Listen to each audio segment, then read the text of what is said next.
Welcome, everybody, to another rendition of Delete Laws. This video comes from the channel called Honor Your Oath. Jeff Gray is the auditor. He's going through a DUI checkpoint. I want to show you something. This video is 9 years old, but it has a ton of relevance for today. Let's check it out and let's check out what Jeff does. I'm going to show you what I'm going to do tonight. I have my Fair DUI flyer.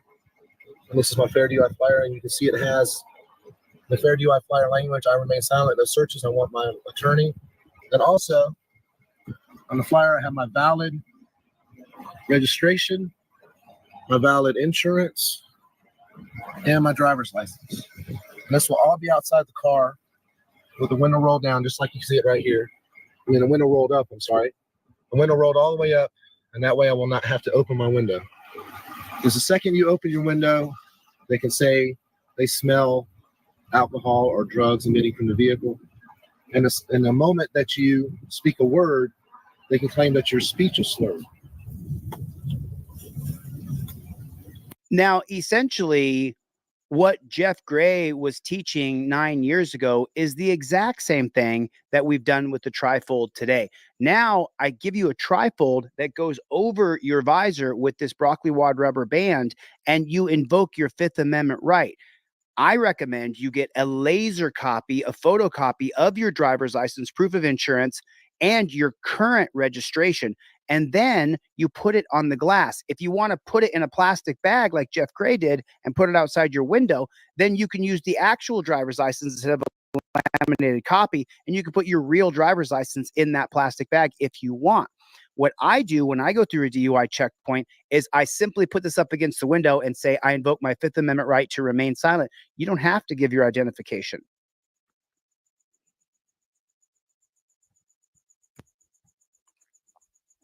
They can claim that your speech is Put it in the comment section, OTVO. slurred.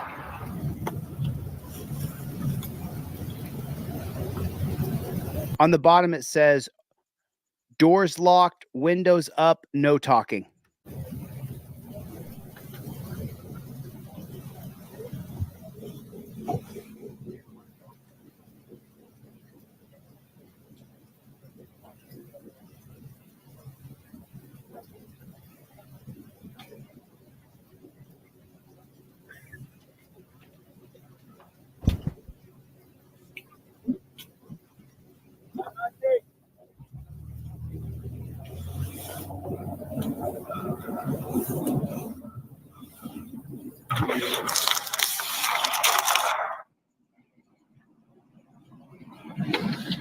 This is another auditor going through.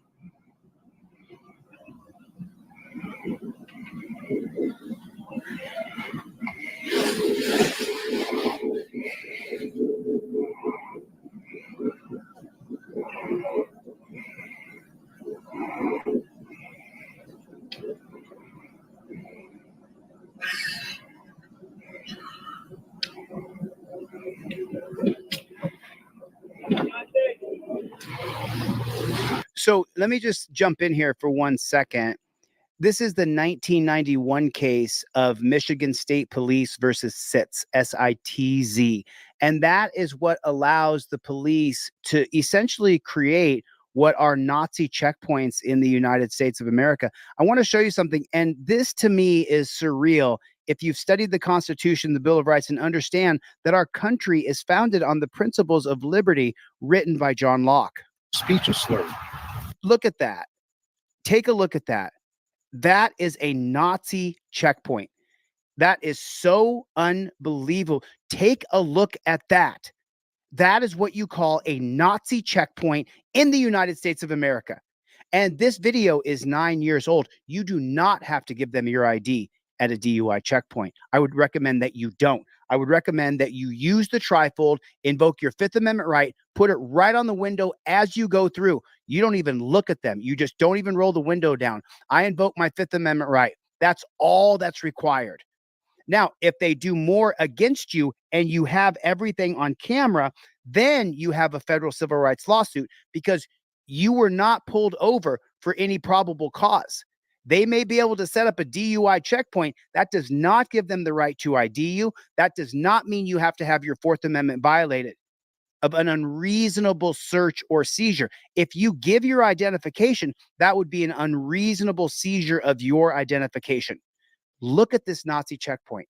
You have got to have a trifold in your car. You invoke the Fifth Amendment backed up by your camera. That's how you do it. That's how you do it. Look at this Nazi checkpoint. Look at that. A bunch of cops trying to arrest Americans. I'm 100% against drunk driving. I'm 100% against driving impaired. What do the statistics show us, though? These DUI checkpoints have no effect on drunk driving or impaired driving in America. You should not submit your identification or even your registration. You should immediately invoke your Fifth Amendment right, put it right on the glass of your window. I invoke my Fifth Amendment right to remain silent. Then any other questions they ask you are already on your trifold. Don't even look at them. All they see is this in the window, and right behind that, all they see is that right there. Don't look at them in the eyes. Look straight ahead, just like that. That's how you do it. And you don't do it any other way. Just like that. Now, if you don't have your registration, your license, your insurance, if you don't have everything put together properly, then they can get you. You have got to keep yourself completely put together.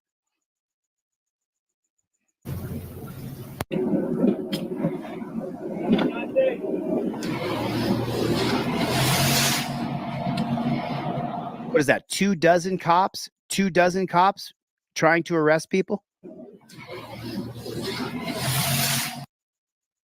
Look at that. 1, 2, 3, 4, 5, 6, 7, 8, 9, 10, 11, just in that camera shot right there.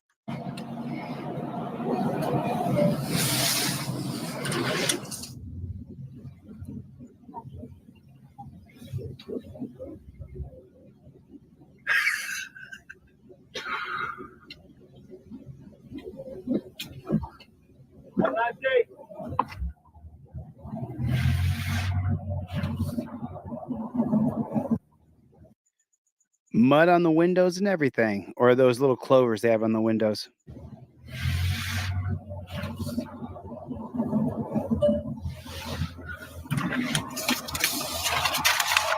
All right, so their DUI flyer is successful. What That they do? shows. I was filming the back cops. They said, what were they doing back there? Oh, well, the fair DUI flyer may be specific for Florida, but let me tell you something. The Fifth Amendment trifold is specific for every single state in America. So I understand this inside and out. You do not have to have a fair DUI letter. You have to have your Fifth Amendment backed up by your camera. And when you go through that DUI checkpoint, you don't say a word. Put this right on the glass, backed up by your camera, and don't say a word. The cop's going to say, where are you heading? You've been drinking tonight? Any kind of question. You put this on the glass. He may not know the 2013 case of Salinas versus Texas that says you have to actually say the words out loud. I invoke my Fifth Amendment right to remain silent. You don't want to say a single solitary word when you go through a DUI checkpoint because that jackboot thug pig might say, oh, I thought he slurred his speech. The 2014 case of North Carolina versus Heenan says that the cops can make a mistake and they're still not going to be punished or lose their qualified immunity. Don't say a word. Fifth Amendment on the window, backed up by your camera. If you guys want to check out the rest of the video, it's on Honor Your Oath by Jeff Gray. Thanks for watching. I'll see you guys on the next one. Later, Gators. The Fifth Amendment cop card is the only card you need in your wallet when you see a JBTP. Remember, cops are not your friend. If you're walking down the road and a cop interacts with you, the moment you see the cop, you get the yellow card in your hand. You have to have a pair of Fifth Amendment cop cards in your wallet at all times. If you carry your credit cards in your phone, it's the exact same size as your Visa, as your driver's license. The number one defense that you have against these JBTPs is your camera and the Fifth Amendment cop card. Thanks. My name is Chili DeCastro, and I am Delete Laws. Right on. Right on. Good morning, everybody, and welcome to another rendition of Delete Laws. Thanks for coming, everybody. Do me a favor, hit the like button. Take your finger right down there, reach right down there to the thumbs up button, and hit the like button. Just take it like this and just tap, tap, tap that like button if you would, pretty please, with sugar and cherries on top. I super appreciate it. Welcome to Delete Laws. Everybody, drop down in your comment section OTVO. Stands for Overturn Terry versus Ohio. And what are those four parts of Terry versus Ohio? We have to know the four parts of Terry versus Ohio. Number one, it creates this magical thing called officer safety over all of your rights. No matter what right it is, First Amendment, Second Amendment, Third Amendment, Fourth Amendment, Fifth Amendment, doesn't matter. Officer safety goes over all your rights. It's like a prophylactic. It keeps the cops safe from having to follow the rule of law and their sovereign citizens. Number two, it creates this magical thing called reasonable articulable suspicion. There was no such thing as RAS, reasonable articulable suspicion, reasonable articulable suspicion before 1968. Number three, it allows police to run up and grab you and put their hands on you and detain you. That's what this magical detainment thing is. It comes from Terry versus Ohio. And then number four, it allows them to pat you down and detain you. Those are 3 and 4. Pat you down, number 3. Detain you, number 4. Number 4 is where the torture cuffs go on you. It's absolutely unbelievable. That. Those are the 4 tenets of Terry versus Ohio, and the reason why we absolutely have got to change it. So, how's everybody doing today? What is going on out there in the land of the unfree America? It's so good to see you. Team DLZ is in the chat. What's going on, Team DLZ? I see you. What's the matter, you? I see you, Citizen Broadcast Cooperative. Good to see you. What is going on, Sacramento Liney? What's the matter, you? What's the matter, you? Mikey, good to see you, Mikey. Thanks for coming. I really appreciate it. What is going on? How are you, SE?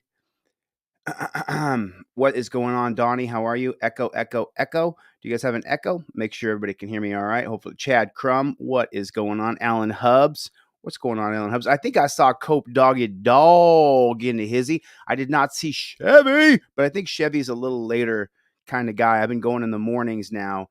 So it's like, what is going on? Reunited America, my old friend. How are you, buddy? Good to see you. Hope you're doing well. I've talked to your girlfriend a couple times. I hope you're doing all right. Fiance, I believe she is. James Forbes is here. Cope Doggy Dog, Maddie. Man, this room today. Les OTVO is here. What is going on? Dude, this room is full of people that I love. Shanta is here. Shanta, hoodie time. It's almost hoodie time. Hoodies should be up online today if they weren't put up last night. You guys can check. As you guys know, I changed the packaging now. Everything now goes out priority mail. I no longer use regular mail anymore. So it is what it is, but it's a good thing. You know, I saw this come up yesterday and I couldn't believe it. I was like, the brother of Miami. You got to hear this. This is the brother of Danny Torres, who put Tyreek Hill in torture cuffs. Listen to what he says.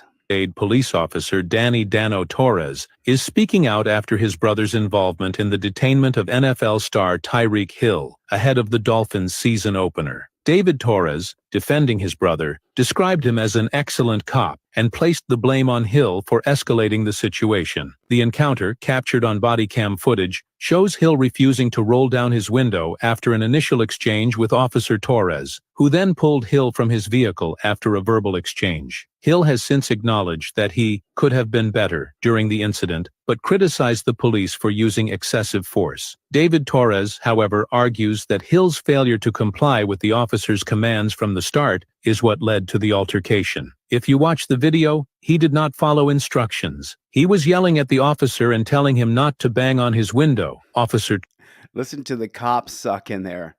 Listen to the cop suck. Torres, a 27-year veteran, has been placed on administrative duty while an internal affairs investigation is underway. Despite the controversy, David Torres maintains his brother acted by the book and should be reinstated. Of course. Of course his brother believes he should be reinstated. But what he actually said was that he was scared that because his window was down, well, It made him in danger and in fear for his life because the cops can run around with their windows all tinted up.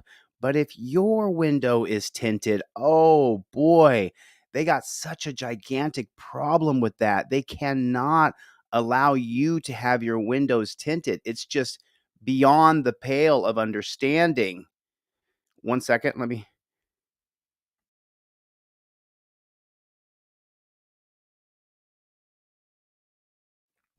Yeah, we've just lost ourselves where the cops are saying that if your windows are tinted, that you're a danger to them and that you could hurt them. I covered this video right here. I covered this video last year, and I showed you guys that this cop right here, they absolutely have to detain this guy, even though he's telling them that he's not the guy they're looking for. He don't even know my name and tell him I have a warrant. What did he do? That's what I'm saying. For what? For what? I'm from Louisiana. For what? For what? Yeah. I don't even live in Louisiana, so how would I have a? You don't know my name, so how can you tell me I have a warrant in Louisiana? Sir. Stop. Clarence, Now, hold free up. comment. Okay, but you Look know at your phone.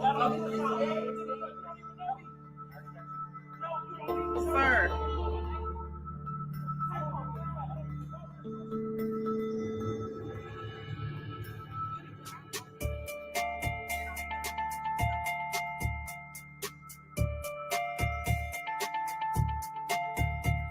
You just pulled him in front of my house, and then I don't trust because you shaking like you scared or something. Okay. Trust you shaking like you scared. He don't live in No, Louisiana. I don't even live in Louisiana. How the hell would I have a warrant in Louisiana? Quentin, you already said your name was that. My name is not Quentin. What the f is wrong with you? No, Sir, his name is my not name Quentin. Quentin. Then let's see the ID when we're done. Okay, hold on. You told me 3 different names. You woke up and told me 3 different names. Hold on. The third name you just no. Clarence. No, I'm not gonna be the next you feel. No. No. His name is not Quentin. Then Quentin. let's do this and be done. I got no problem cause I got You your just picture. dropped in front of my f***ing house. Yes, I know who you are. It's you know what's my name? Man, that. You shaking like you scared. I'm not gonna let you put me in handcuffs. Please stop. So understand, this cop just drove by the front of his house. He just drove right by the front of his house and decided that he looked like the guy in his picture. He looked like a guy that he saw in a picture. And what does this come from? I'm not sure if you guys know this or not, but in 1980, the fax machine became a standard piece of equipment inside of police cars. Now, in 1980, the fax machine is the same as it is today as it was 50 years ago. The fax machine can do black dots or white dots. That's it.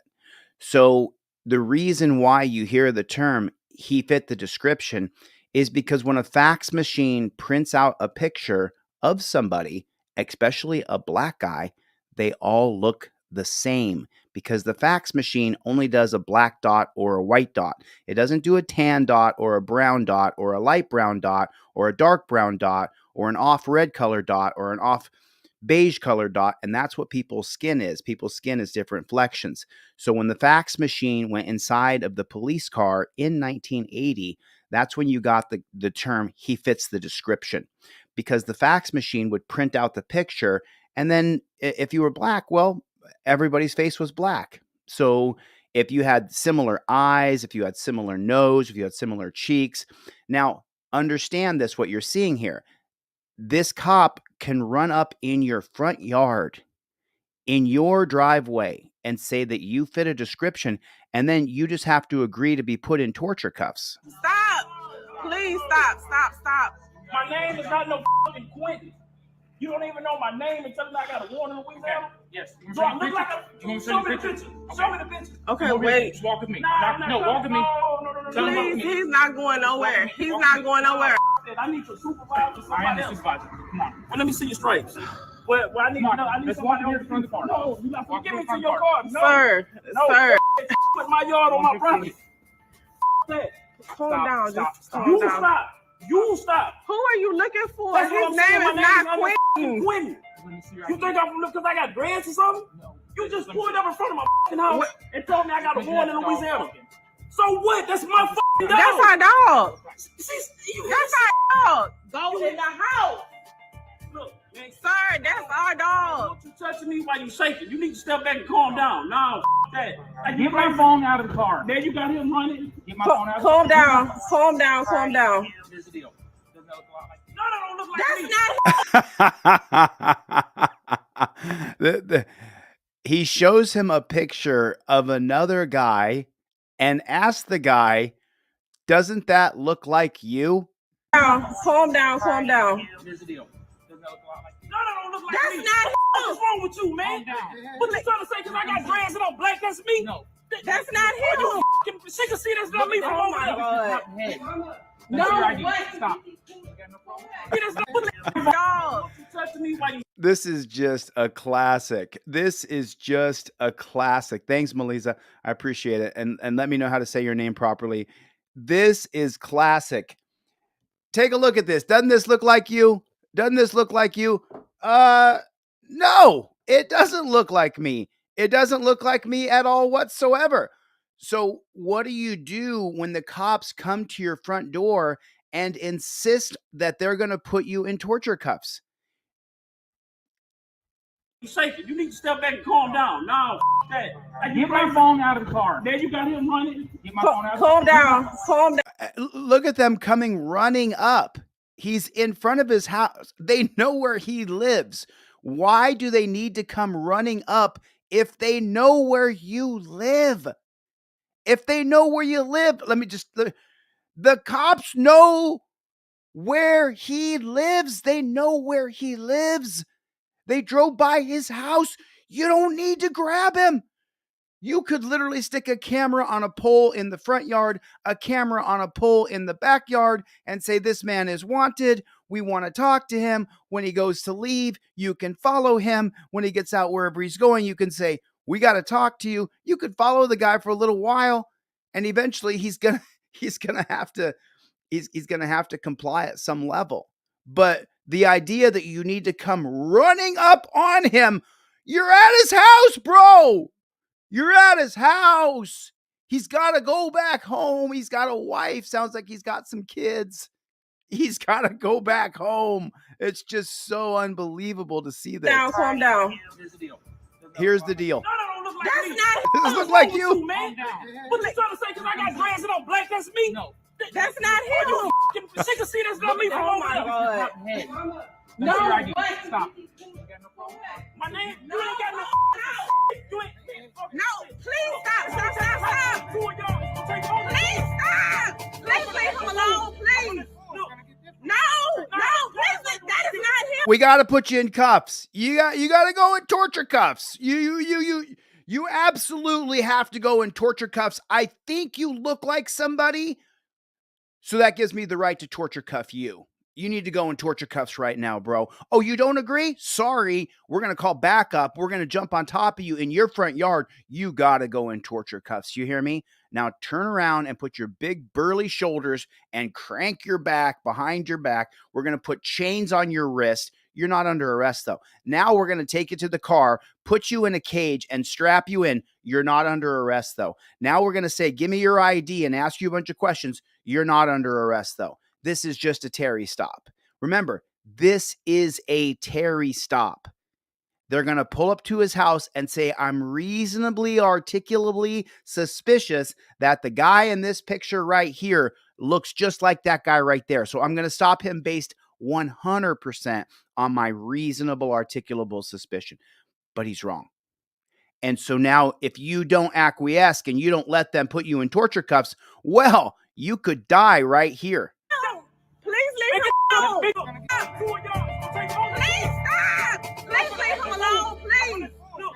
No, please. That is not him.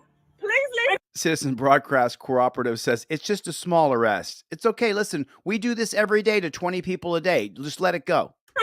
Man, get out my yard, I need to man. report on this. I need to report. Nah, you need to get the fuck out of my yard. You just said I'm somebody named Quentin. You got dreads and me black. Come on. What the fuck is that shit? Okay, come on. Nah, fuck that. Okay. But now you want to leave, right? No, I want to do a report on Nah, you need to get somebody here that's over you because you just made the biggest mistake. Don't call more cops in. It's not going to help. So let's talk about this for a minute, okay? Let's talk about this part. Black? Come on. What the fuck is that shit? Okay, come on. Nah, fuck that. Okay. But now you want to leave, right? No, I want to do a report on Nah, you need to get somebody here that's over you because you just made the biggest mistake. Why? How the fuck you put in front of my yard Come on. because I'm black with dreads and tell me I got a warrant? Okay. You No, he just racist. said my kids was out here. in front of my fucking kids. Okay, so you've been wronged, you've been cheated, you're mad, you're upset, and so now you're mad, and what are you going to do? So what are you going to do? Tell me what your options are. Put it in the comment section. What are you going to do now that the cops came to your house, treated you like shit? Now you're really mad. So now you're going to call for a supervisor, right? What's a supervisor going to do? Supervisor is going to write down in the notes and say, "Oh, he did an honest mistake." Remember that the judges in this country are on the cop side. Andrew Gordon, the judge in my federal civil rights my federal civil rights lawsuit, Andrew Gordon said that a reasonable jury could conclude that there was probable cause for a guy walking up and filming that he's obstructing. That's what they said in my civil rights case. That was a federal judge. So if a federal judge taking a look at the facts a year and a half later, reading on a piece of paper, watching a video, if a federal judge is going to come to the conclusion that me pointing a camera at cops, a reasonable jury would find that there's probable cause to arrest him. That's why I was so upset yesterday reading the ruling from the federal judge yesterday. So when you call in a supervisor for this particular situation, what's the supervisor going to say? He's going to say, the cop had reasonable suspicion that you were a wanted felon. Sorry. So if you call for a supervisor, now you're just extending your time with the JBTPs. Put it in the comment section for me, JBTP. If you don't know what it stands for, put JBTP in the comment section and put a question mark after it so that other people can tell you what JBTP stands for. It's gone across the internet. Do not call a supervisor. Listen, and I listen, everybody's going to be different. They're going to do what they want, but what the supervisor is going to do is come in and take the cop side. That's what's going to happen. That's what's going to happen. And do you want that? Do you want to deal with another 45 minutes or 2 hours of pigs? Is that what you want to do? I mean, he should have his wallet in his back pocket. And if he does, he's got the 2 cop cards in his back wallet. That non-driver cop card, he should have just started going down it while he was filming. But they were grabbing him. So, who knows what he actually could have done. But don't call for a supervisor. It's not going to help you. My yard because I'm black with dreads and tell me I got a warrant. Okay. No, he just said my kids was out here. No. Is he racist? Is he racist? Anybody? Put a 1 in the chat if he's racist. Put a 2 if he's not racist. Put a 1 in the chat if he's racist. Put a 2 if he's not racist. I'm going to shock the world here. 1 for racist, 2 for not racist. I put a number 2. Why did I put a number 2? How come I put a number 2? He's not racist. He thinks that black guy looks like the other black guy.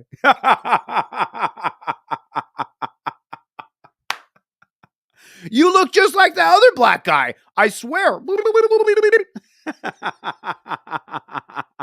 Oh, what a racist piece of shit. I'm changing my vote to a 1. Sorry about that. Just having a good time. Kids. Okay. Hey, the police told us that they're investigating the incident. Well, shoot. Why didn't you say so? Damn, Ninja. If that's the case, well, if the cops are investigating, shit, why don't you just say so? This is all going to be handled internally. And the cops got no further comment.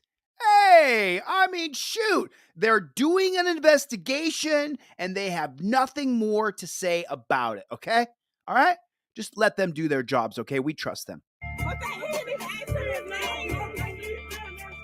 they ignore the black Americans are arrested 2.5 times more than white Americans. So for every time your cousin called you and said he was in jail, 2.5 black cousins called and said they were in jail.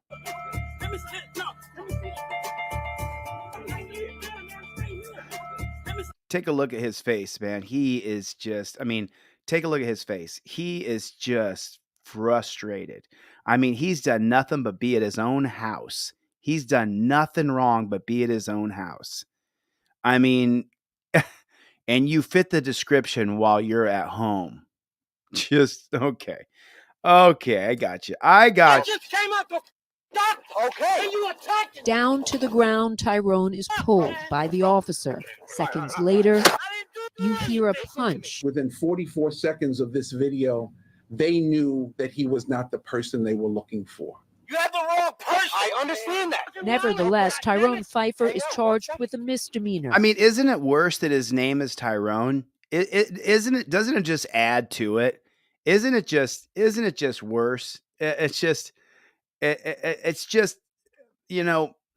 So I don't, Sam. I don't know where you sent your email. Everybody, Sam sent me an email about something. Sam, listen, dlzclips@gmail.com and put your name, your username, dlzclips@gmail.com. That's where you send me an email for anything. dlzclips@gmail.com. It's right there. So Sam, I love you, man. I'm sorry if I missed your email. I read all the emails. I get all kinds of weird, crazy emails. You can't imagine. But I'll try to check for yours, Sam. Tyrone's case began here in Baldwin as he was leaving his foot doctor's office at about 10 a.m., just 3 days before Christmas in 2021. Nassau County Police were pursuing a suspect named Leroy, and they had the wrong man. You need to calm down. So let me just remind you of something. What you're seeing here, what you're witnessing right here, is a Terry stop. They're stopping someone based on reasonable, articulable suspicion. The video we saw a second ago was a Terry stop, and now once again you're seeing another video. This is a Terry stop. The police don't have probable cause. They're going on their suspicion that this is that guy, but it's not that guy. But they think it's that guy, but it's not that guy. So that's not a probable cause stop. That's a Terry stop. That's a reasonable, articulable suspicion stop. And so far, 2 for 2. How's it going? What are the results of a Terry stop so far? That's what it looks like. Cops jump on top of you. Give me my stuff. Look at my ID. That morning was the worst day of my life.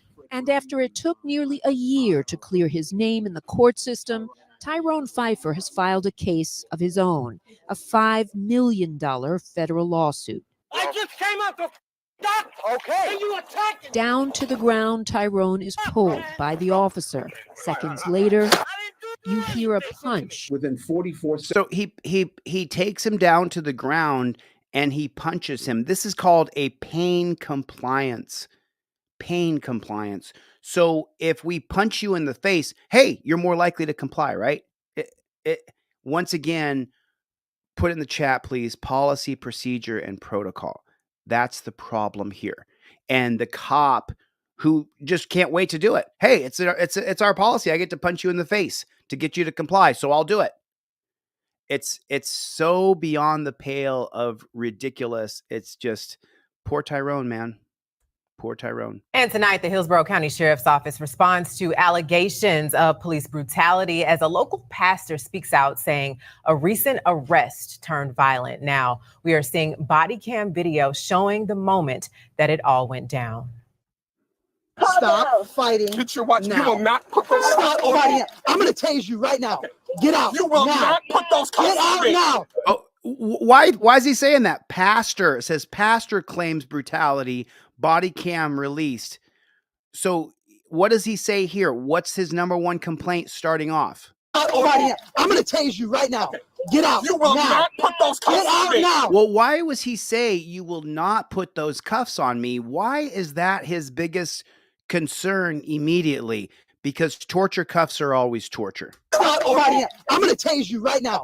Get out. You will now. not put those cuffs Get on out me. now. You are about to be tased. 10 Tampa Bay's Hannah Deneen spoke with the man at the center of this case about what he says happened and what the sheriff's office is saying about those allegations tonight. The Hillsborough County Sheriff's Office says this was a routine traffic stop over a license plate violation that escalated in a matter of seconds. Tonight, both parties involved are pointing to the other as the instigator. I'm gonna give you about 0.2 seconds to explain to me what you pulled me over for, because I have not committed any traffic violations. The tag.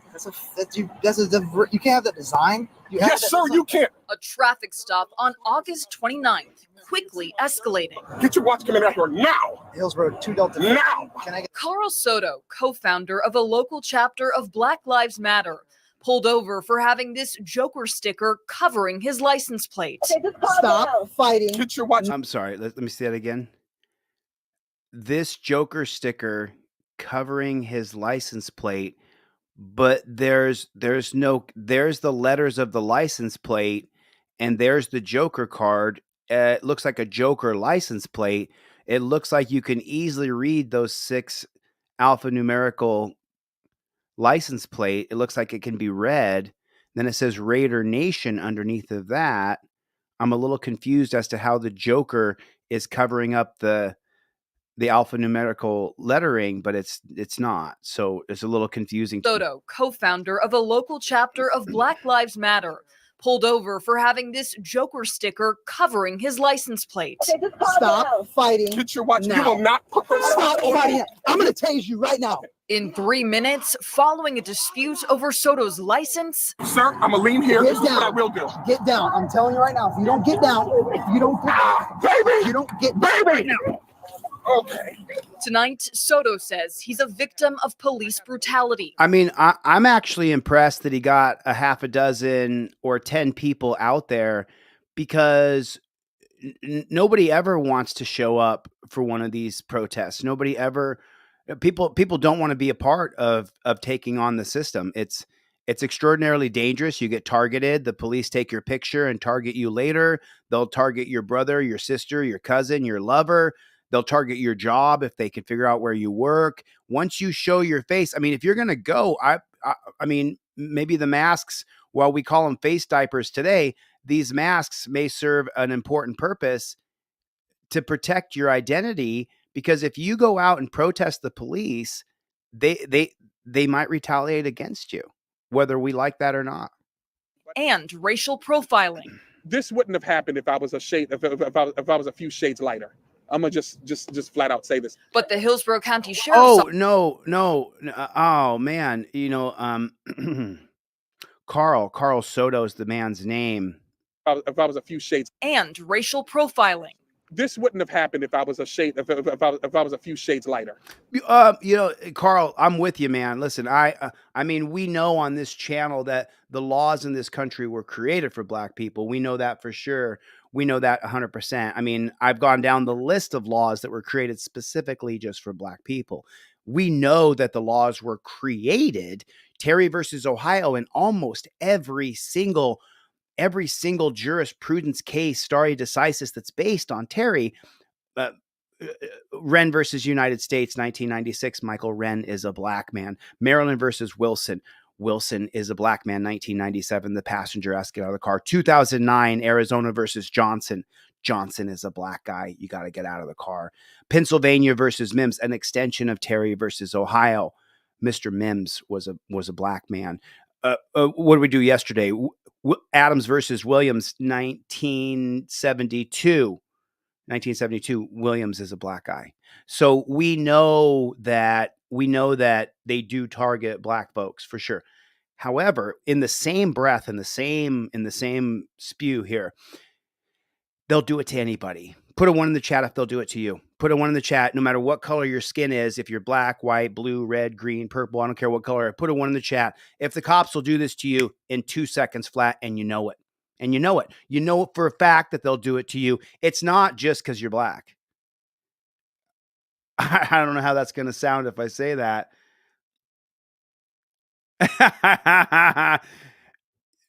I wish it was just a one race thing, so that we could be like, okay, so now we can just observe this one race going through it. But no, when I was in jail, it was Mexicans, blacks, and there was a large contingency of white people. They'll target anybody that they feel like they can.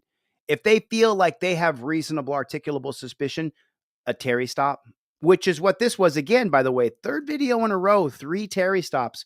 Is that amazing? It's not. I'm gonna just flat out say this. But the Hillsborough County Sheriff's Office tells us it stands by the deputy's actions. This deputy was trying to have this resolve, have this de-escalated time and time again. But this was an individual. I'm so sorry. What'd she just say?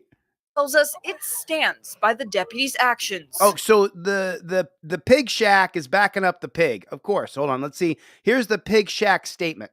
This deputy was trying to have this resolve, have this de-escalated time and time again. But this yeah. You know, we're gonna.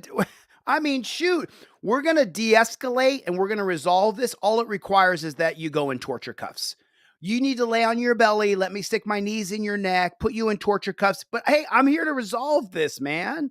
I'm the good guy. I came to resolve this. We're resolving this right now. Didn't you know that? Shoot. You didn't know it? Listen, to resolve this, I'll tell you what. Let's take someone. Texas Moto Boy.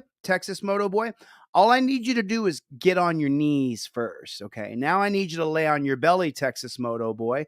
And now I'm going to stick my knees in the back of your neck and I'm going to put you in torture cuffs. But don't worry, you're not arrested. This is only detained. I'm working this out with you right now. And now that you're on your ground, I'm going to stick both of my knees right in the center of your back.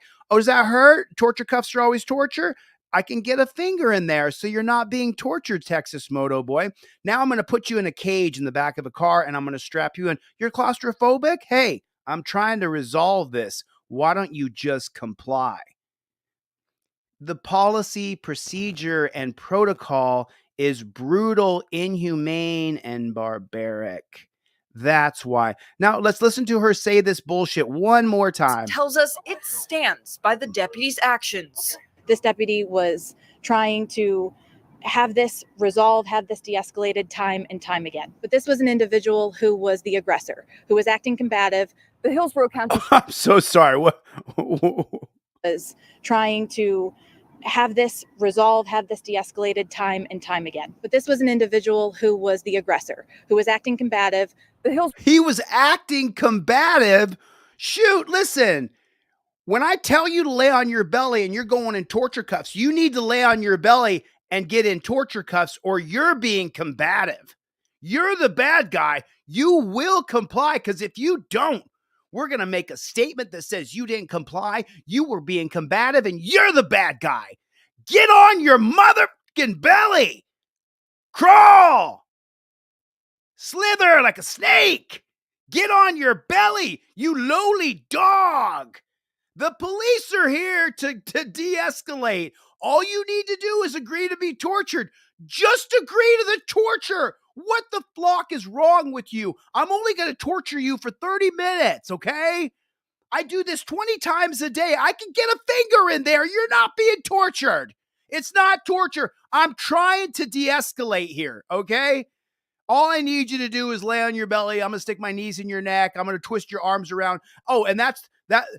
Did you read the report yesterday that Bork said, I can do an ignition lock? Well, what's an ignition lock? When you're all torture cuffed up, they'll twist your wrists. They'll twist your wrist. They'll twist you like this.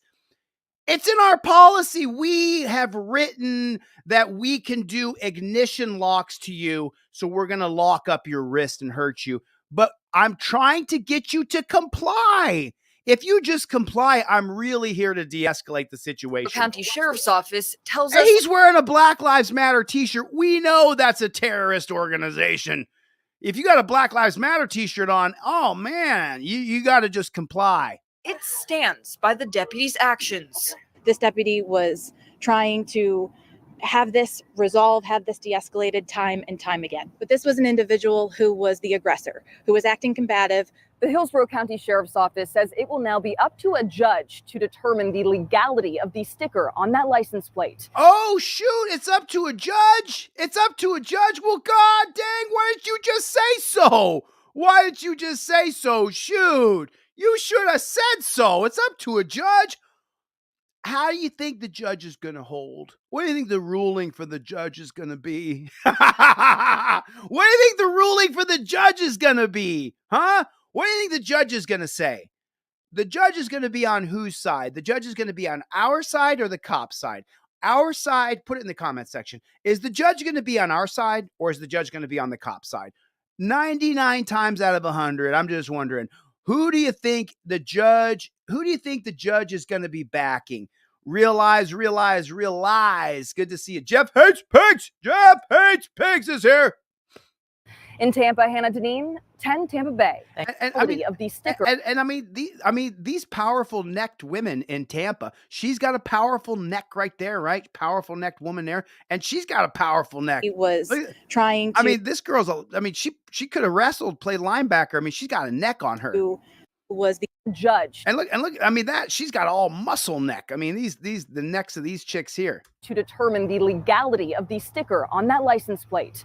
I mean, God bless her. You know what I'm saying? I'm just pointing out something funny. In Tampa, Hannah Deneen. I got nothing against you, Hannah. I'm just being funny. And Tampa Bay. Thanks, Hannah. And beyond the traffic violation. Oh, then we got itty bitty neck over here.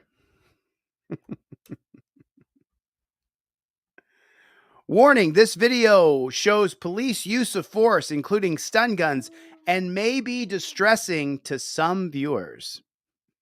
Yo, bro. Hold on, I got to make sure. I'm so sorry. Hold on, guys. I got to slow down here for a minute. I got to make sure that you guys are a mature enough audience to make sure that the YouTube censors don't, are going to allow you to see this. Hands in the back. Come on, guys. Yo, bro. Oh, no violence, YouTube. It's just noise. First instinct might be to pull out your phone when something like this is happening. Oh, is this a state-run media piece to try not to get you to record? Your first instinct might be to pull out your phone when something like this is happening. Yes, that is your first instinct. I put a 1 in the chat if it's your first instinct to pull out your phone and start recording. That's the correct instinct. That is the correct instinct. That is 100% the correct instinct. Okay? So no matter what this state-run media reporter says, the right instinct is for you to record exactly what you're seeing. Please make sure that you pull out your phone and you start recording. Everybody stay back. Are you actually allowed to film police officers, and can they stop you from filming? Literally. You have a constitutionally protected right to film on-duty police officers, but you can't get in their way. If you do, you can be criminally charged. It's often the only documented evidence of police action when police infringe on rights and freedoms of individuals. And so it is really important that these incidents are documented by members of the public. This right is central to ensuring police accountability and is actually a check on institutional abuse of power by, states and, law enforcement agencies. Okay, so you're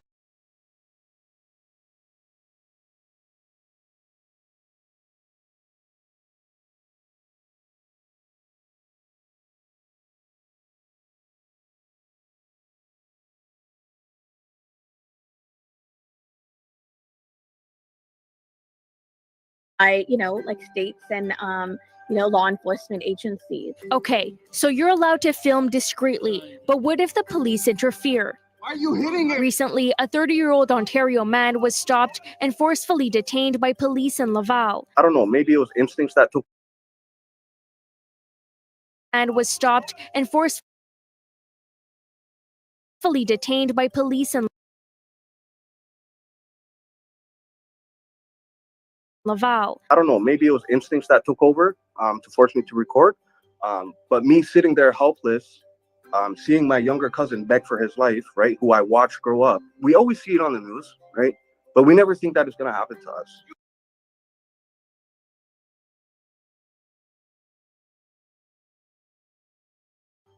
But me sitting there helpless, seeing my younger cousin beg for his life, right, who I watched grow up. We always see it on the news, right? But we never think that it's going to happen to us.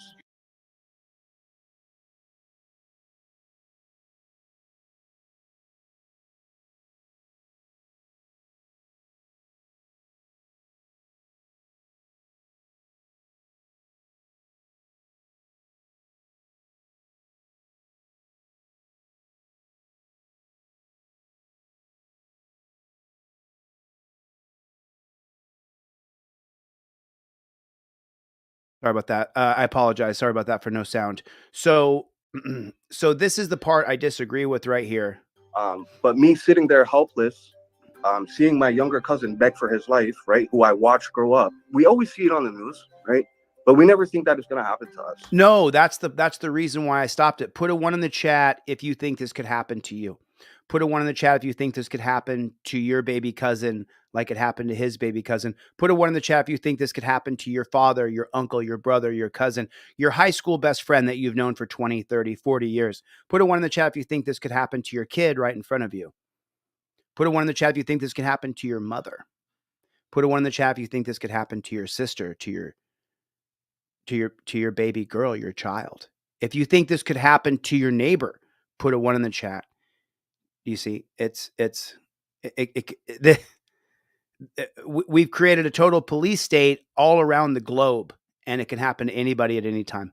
You have the right to record, but stay back. You can hear You have the right to record, but stay back. It's just so preposterous. We don't want you to see what we're actually doing to people, so you need to get 10, 20, 30 feet away. officer tell them they have the right to film. Later, other officers flashed lights into the camera, trying to disrupt the video. In a statement, Laval police says, given the Whoa, did you see that? camera trying to disrupt the video. In a Look at what he's doing.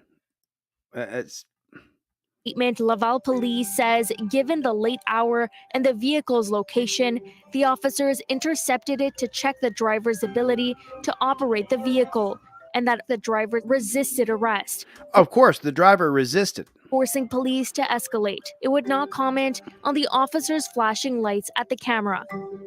The Center for Research Action on Race Relations says, it keeps on saying race relations, and it's just driving me absolutely batty.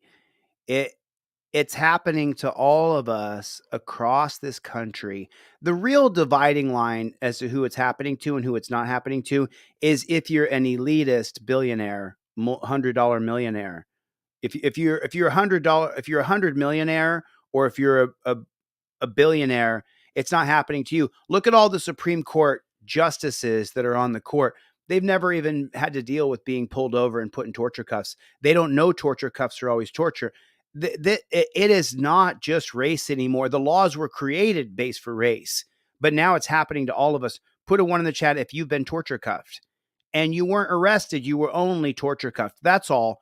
You just have to comply and let them beat on you and torture you. And then everything is just fine as long as they get to hurt you.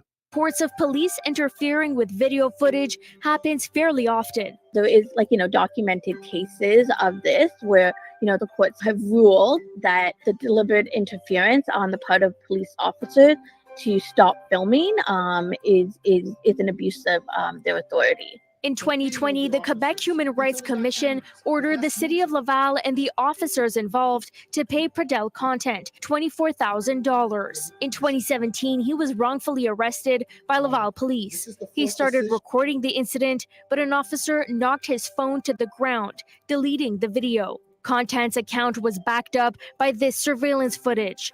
Police who interfere with picture or video recording can face disciplinary consequences. So what about body cams? Wouldn't they? But hold on a minute. But what's consequences?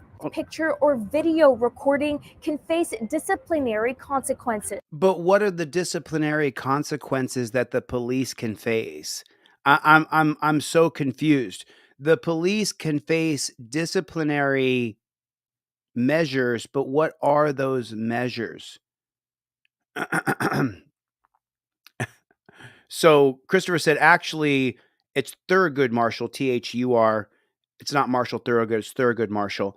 And Thurgood Marshall's not on the Supreme Court until 1967. And then he's on the Supreme Court from 1967, I think, until 2001 or 2010. My dyslexia in my brain, it's one of them. And he was a Black lawyer activist. The reason why America's desegregated today is because of Thurgood Marshall. Thurgood Marshall and a small group of lawyers targeted the school system first to go after individual cases to force desegregation. And then they went after restaurants, hospitals, bars, clubs. So Thurgood Marshall was a crusader. He wasn't a true Supreme Court justice in the realm of how it's only white racist elitists that are appointed to the Supreme Court. He was an anomaly. He was a total anomaly. I'm going to go more into Thurgood Marshall when I teach Supreme Court justices in the next couple weeks. So what about body cams? Wouldn't they solve this issue? Montreal set aside millions of dollars in its budget to outfit its officers with body cams. Social justice groups have been calling for them for years. But there is no official directive from the province to mandate them, and the city hasn't announced any firm plans to implement them. For now, when it comes to video taken on your phone, CCLA suggests you set up your phone to automatically save your videos and photos to the cloud and send it to someone you trust in case an officer tried to delete the evidence. You should also lock your phone with a passcode. I mean, that's good advice right there to make sure that your phone automatically locks. Thurgood Marshall was 1991. I knew it was a 2001, 1991, appointed in 1967, and then he's going to retire in 1991. Most of them die on the Supreme Court. They don't continue. They don't resign. They die. They die on the Supreme Court. That's how most of them roll. That's how most of them roll. So if you're interested, there's that. And tonight we're getting a look at newly released. So you got to see this. This is once again. So what have they done? They've traded punishing police with a criminal record with more training. And so that's what you're going to see here is this cop is going to get caught on camera and they're going to say he needs more training. Dash cam video from Sanger Police, and it shows the moment they got a former officer of the year fired. The incident. Officer of the year. Okay, so I want you to read between the lines here. You had a former officer of the year fired, and let's break that down. And it shows the moment they got a former officer of the year fired. Okay, so he got fired. But did he lose his peace officer standard and training certificate? So because this is right here in Plano, then can he go right down the road to Addison? What about Arlington? What about Fort Worth?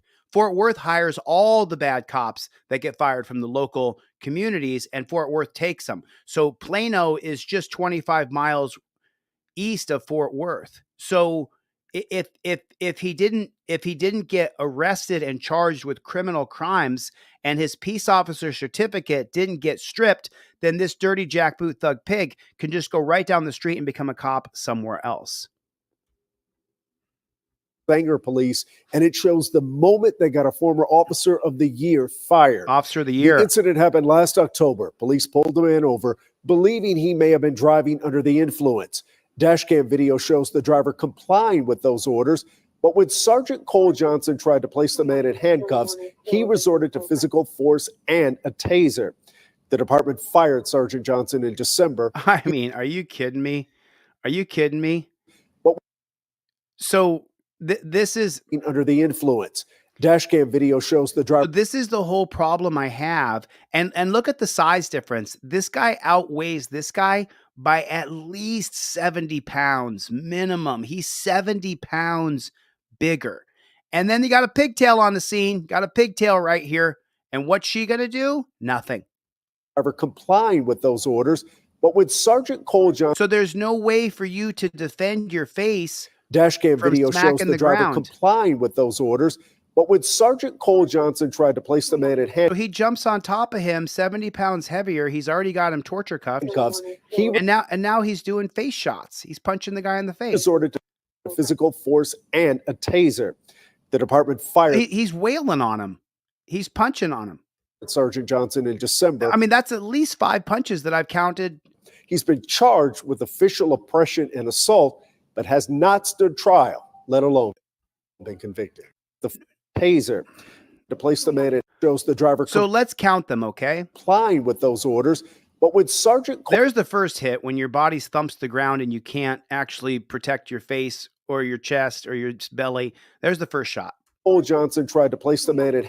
Now he puts his weight on him and thumps down on top of him with 250 pounds. There's the second shot. handcuffs.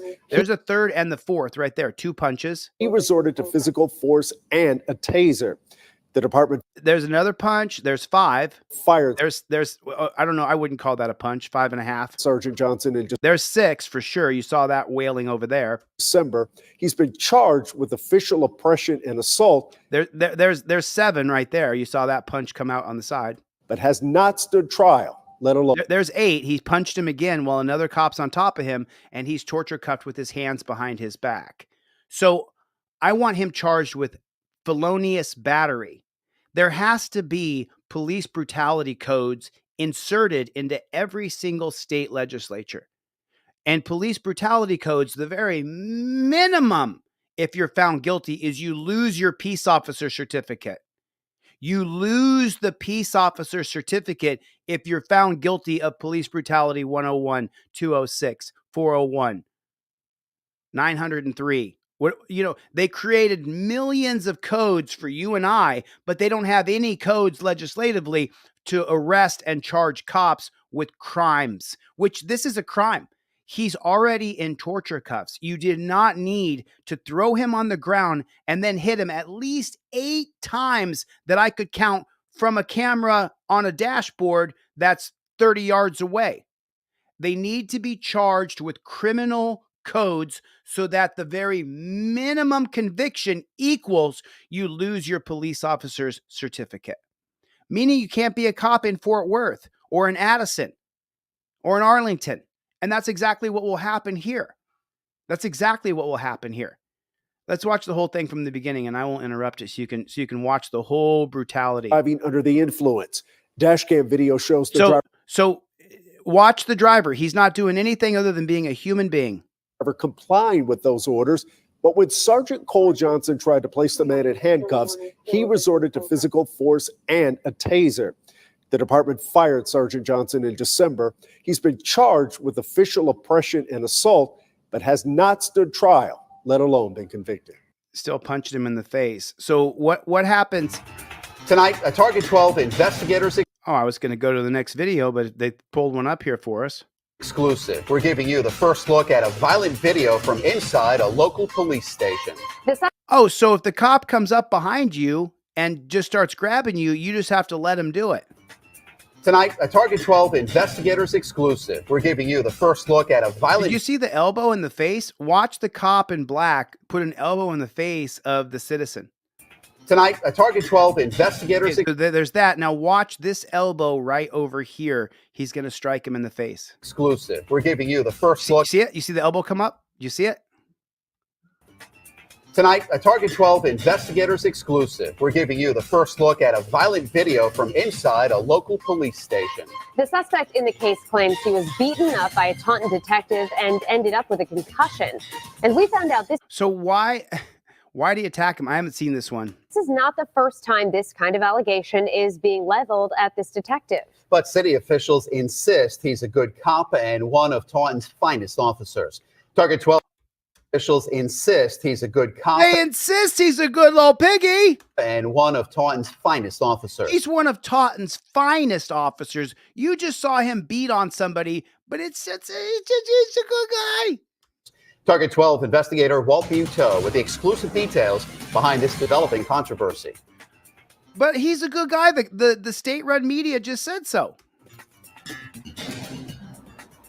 Detective Robert Kramer's police chief. Detective Robert Kramer's police chief. This is all filler. This is all fluff. Detective Robert Kramer, his chief, calls him a decorated, proactive police officer. Wow. So they don't start off talking about the guy that got attacked. They talk about so this one talks about what a great cop he is. Then the next state-run media reporter talks about what a great cop he is. So who's on the side of the people? Who's on the side of the people? You state-run media garbage. Who's on the side of the people? Who's the local news that's going to say, man, these cops went crazy and beat on a local citizen? So far, there's 2 cop suckers on the state-run media. But he's a good guy. He's a good guy. They swear he's a good guy. You should know that. He's a good proactive police officer. He backs the blue. He's a blue liner. Target 12 investigator insists he's a good cop. They insist he's a good cop. And one of Taunton's finest officers. And they insist he's one of Taunton's finest. He reported it. He reported what the cops said about the cop we saw beating. Instead of reporting on the video, he's reporting that the cops say he's a good cop. They swear. Target 12 investigator Walt Buteau with the Target 12 investigator is going to start off by saying the same thing.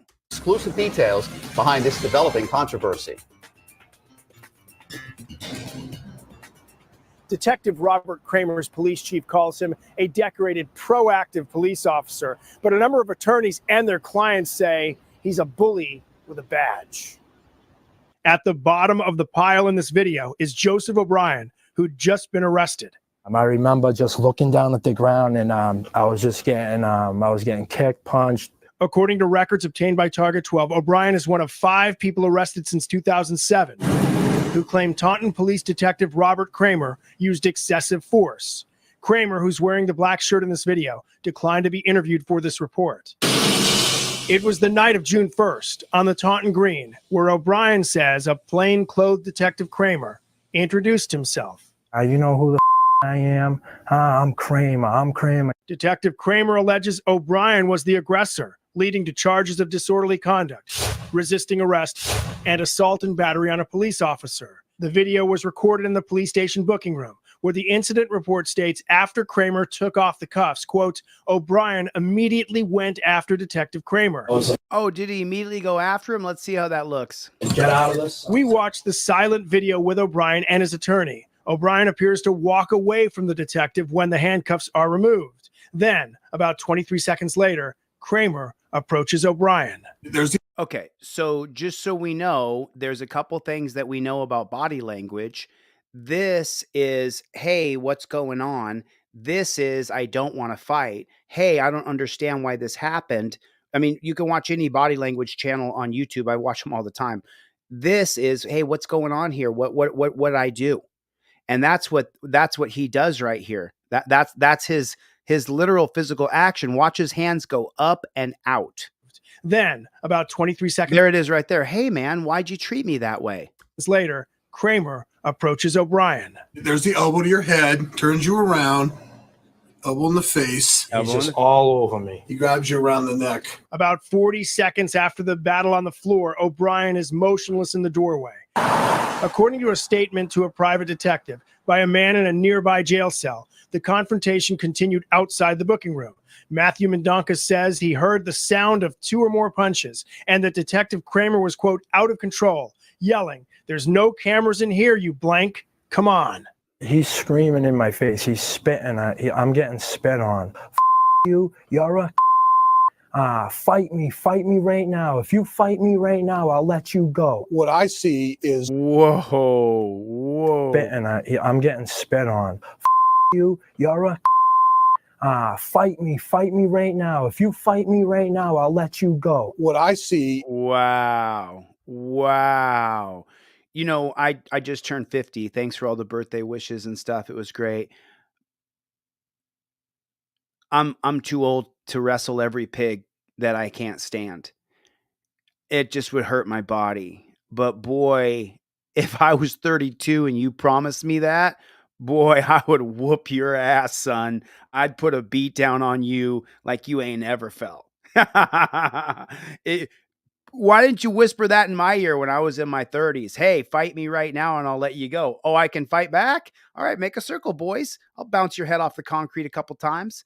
But the truth is, they say that to you so that you throw a punch. They charged him with assault and battery on a police officer. The cop insisted on fighting him. When he didn't fight back, they still charged him with assault and battery on a police officer. So that tells you what will happen to you. He's spitting. I'm getting spit on. You, you're a fight me right now. If you fight me right now, I'll let you go. What I see is an officer out of control, bullying an individual that's in handcuffs. In addition to the O'Brien case, we're told 2 other people arrested by Kramer are in the process of suing. And we found out Taunton already paid a claim connected to another Kramer arrest. In court documents, Celinda K. alleges Kramer caused multiple facial fractures. Oh, but hold on a minute. This is at 2 minutes and 58 seconds. 2 minutes and 58 seconds. He's a good cop and one of Being leveled at this detective. but city officials insist he's a City officials, they paid off the lawsuit. good cop and one of Taunton's finest officers. He's one of Taunton's finest officers. One of Taunton's finest officers. Connected to another Kramer arrest. In court documents, Celinda K. alleges Kramer versus Robert Kramer. To another Kramer arrest. In court documents, Celinda. There it is right there. Celinda K. So you guys can look up this lawsuit. It's public record. K alleges Kramer caused multiple facial fractures, but he's a good officer. He's a proactive cop. Fractures and 2 broken ribs. And broke your ribs. He's a good one. He's one of our good ones. Both of the state-run media said the same thing. During a 2007 arrest, the charges against Kay were dropped in 2008. And according to the city of Taunton, she was paid $65,000 by the city's insurance agency. No one from the city would comment on camera. But in an email, the police chief tells us the decision to settle was clearly financial and not reflective of the city's belief that they would prevail at trial. Chief Walsh also tells Target 12 this after reviewing a recent motion by O'Brien for access to Kramer's personnel file. While we are conducting an internal review of the incident and those listed in the motion, I have temporarily reassigned the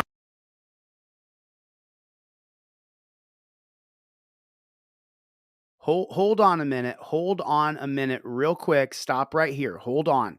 By O'Brien for access to tells Target 12 this after reviewing a recent motion by O'Brien for access to Kramer's personnel file. He wants access to Kramer's personnel file. What did we learn from the Alan Hubbs video? God bless you, Alan Hubbs. I think I saw you in the chat.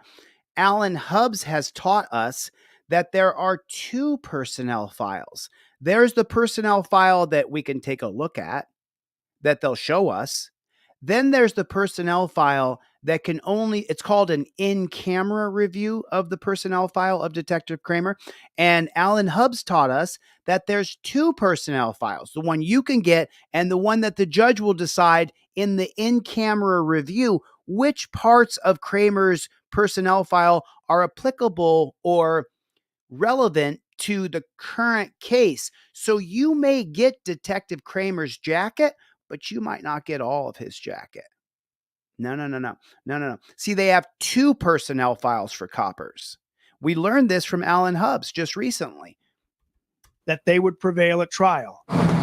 Chief Walsh also tells Target his belief that they would prevail The decision to settle was clearly financial and not reflective of the city's belief that they would prevail at trial.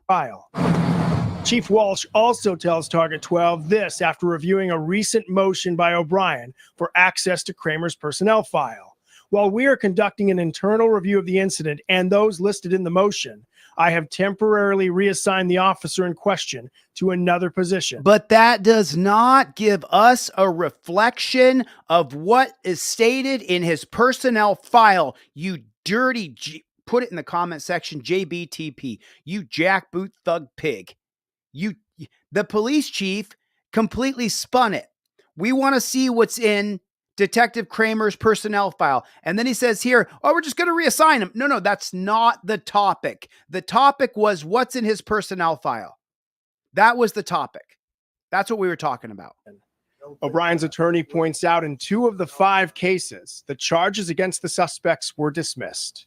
It's up to other agencies to decide what should be done with Detective Kramer. At this point, Joseph O'Brien is not suing, but he does want the charges against him dropped. An attorney from one of the other cases tells us there are several complaints in Kramer's personnel file.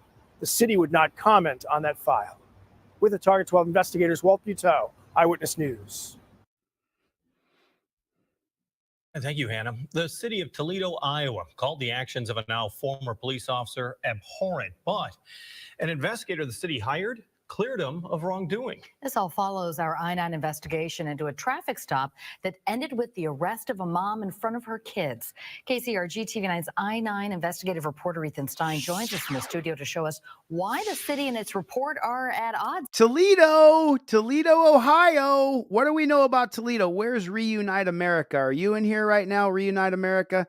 Are you in here, buddy? Because this is right up your hometown here. Here, Ethan. Well, Beth, here's that original video that we talked about 2 weeks ago. Officer Kyle Haldo resigned Monday, just moments before the city said it 2 weeks ago. Officer Kyle Haldo resigned Monday, just moments before the city said it received its investigative report. So how do we allow this to continue? Well, Beth, here's that original video that we talked about 2 weeks ago. About 2 weeks ago. So the original video is going to show this cop acting like a JBTP. And now we know that 2 weeks ago. And now listen to the bullshit scam that we are allowing to be perpetuated. Officer Kyle Haldo resigned Monday. He resigned on Monday. Moments before the city said it received its investigative report. Moments before the city received its investigative report. It's the resignation loophole. Well, if he resigns, then he can't lose his pension. You see? If he resigns before the investigation is completed, then that locks in what he's done previously. They should lose everything. They should lose because what happened? So what happened to me? They put me in a dungeon for 4 months, completely destroyed my business, completely destroyed my livelihood. My life was turned completely upside down. My life was essentially, I'm not sure if you guys know this or not, but I have to rebuild from zero. The YouTube algorithm took me out of it. That cut the YouTube ad revenue on this channel by 80%, whether I like it or not. They disrupted my entire life. Everything I've worked for the past 3 years to build up my channel and myself was eliminated by being locked up for 4 months. Gone. And now the copper finds out that the investigation is going down and he gets to just resign and protect all his assets. He doesn't have to go through what I went through. Of course, it's bullshit and we need to change it. The investigation, the original video that we talked about 2 weeks ago. Officer Kyle Haldo resigned Monday, just moments before the city said it received its investigative report. The investigation looked at 6 incidents, but determined Officer Howe's use of force was lawful and that he was truthful in his reports. But that did not stop the city from condemning Officer Howe's behavior, leaving even more questions for those who They condemned his behavior, though, okay? His behavior was condemned. Oh, well. Officer Howe arrested.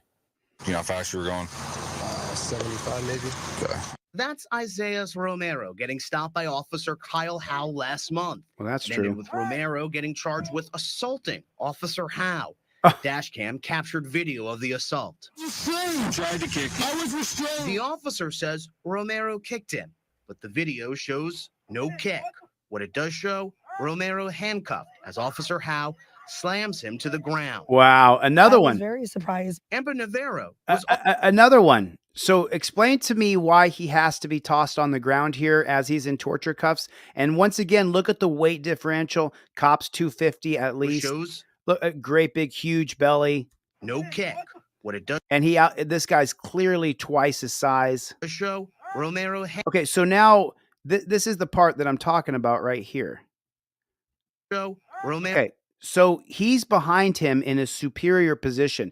You can see the weight differential here. He's 75, maybe even 100 pounds heavier than the other guy. Now they got his girlfriend also in torture cuffs here. Why that's necessary is because it's an extension of Terry versus Ohio, the 1997 case of Maryland versus Wilson. Let me explain it clearly so you understand. Terry versus Ohio says that according to traffic laws, on a Terry stop, you're detained.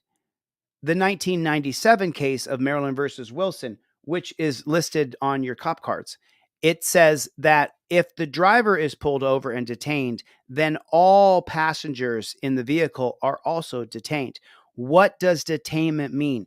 Detainment means that you can be put in torture cuffs. Now let's take a look at the video. There it is. They've been pulled over. Obviously, she was not the driver, and now he has her. This cop has this woman in torture cuffs. She's done nothing wrong here. And now the question remains, from a superior position where he's behind him and he has the man torture cuffed, why is this action here necessary? Arrow handcuff. So now he's got him around the neck as the guy's handcuffed, bringing him off the ground. His feet are both off the ground. His knees are bent. He's trying to make sure he doesn't get slammed on the ground by hooking the back of the cop's legs, but he doesn't look like he's hooking the legs. As Officer Now he's stretching him out again and choking him more. How Then he twists him. This kid tried to catch himself. slams him. And now he throws his own weight on the ground. The kid's legs are strong enough to keep him up for a second, but he has no blockage for his face. His arms are pinned behind his chain behind his back. His girlfriend has now moved over here. She's losing her mind. She's losing her mind. She's watching her boyfriend be attacked and thrown on the ground as he's cuffed up. Him to the ground. And now the cop still went to the ground first. He's face first in the ground right there because both of his hands are chained behind his back. I was very surprised. Amber Navarro was also charged with assaulting Officer Howe, but she says he threw her to the ground in a separate incident she says left her daughter screaming and frightened. My daughter screaming. Her screaming, just stop, just stop. And her seeing me being thrown to the ground. Body camera video footage shows Officer Howe asking for Navarro to help calm down a child. It's under control or she's going to get taken away, okay? Calm down your kid or she's going to get taken away. If you're a hammer, everything's a nail. You got to go to jail. Listen to this pig. For Navarro to help calm down a child. It's under control or she's going to get taken away, okay? Hey, listen, and remember, as long as the cop says it like this, as long as he says, hey, look, calm down the kid or we're going to kidnap your child. As long as we say it like this, hey, can you do me a favor and turn around and put your hands behind your back? Thank you. I'm going to put these torture cuffs on you. Does it hurt? It does? Okay, thank you. They're not being tortured, though. I can get my finger in there in the torture cuffs. If you don't calm down your child, we're going to kidnap your child and call Division of Family Youth Services, okay? As long as I say it nice and quiet like this, then I'm not an evil demon. This disorderly got to stop. As they walk away from each other, there's an altercation, and the video cuts out. And that is the problem a third-party investigator the city hired. Whoa, I'm so sorry. Wait a minute. As she walks away, there's an altercation, and what does he say? And the video cuts out. And the video cuts out? You're kidding me. Well, shoot. It must have been a glitch. The cops would never delete the video. It was not the cops. They didn't delete the video. Don't be stupid. It was a video glitch. It was a glitch. Accidentally hit a button somehow, something happened, and we don't have a video of the beating that we did. It was an accident. Put a 1 in the chat if you don't believe that. Put a 1 in the chat if you do not believe that. For one single solitary second. Listen to the lie. Or she's going to get taken away, okay? This disorderly got to stop. As they walk away from each other, there's an altercation, and the video cuts out. And that is the problem a third-party investigator the city hired repeatedly found. It cleared Officer Howe of wrongdoing. Wait a minute.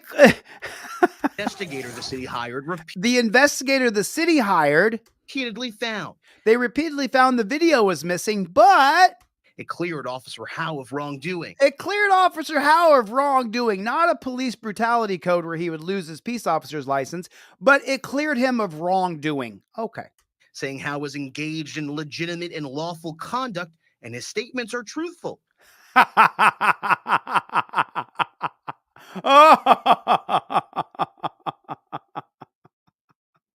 What a fucking lie! You fucking liars! Howe's conduct was legitimate and lawful. Howe's statements were truthful.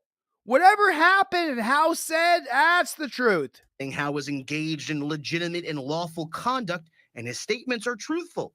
But it also says the city's body cameras are unreliable, and the in-car camera system was not operational. You know, I'll bet you that what's the name of the body camera? What is the, someone tell me the name of that? Thanks, Les OTVO, for the gifting memberships. I love you, man. Thank you. I appreciate your support.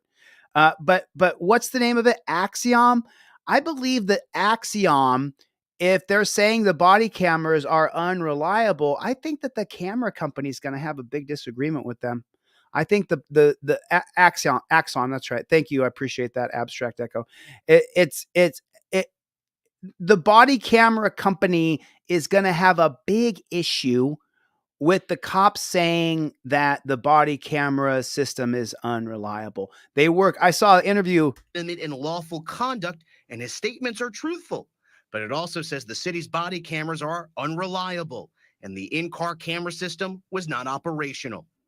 Keep your hands on your head. There was no dash camera for this arrest of a... But they said it was truthful. 70-year-old man at gunpoint. Video shows the man following instructions, but the body camera malfunctions and comes back on with Officer Howe pinning the man and threatening to tase him. Now put your hands behind your back, now you're going to get tased. John Thomas owns the company who completed the independent investigation. He is the police chief for a neighboring police department and I'm so sorry. Listen carefully, folks. Listen carefully. I'm going to put the words on the screen with subtitles because I want you guys to see this, okay? Okay, listen.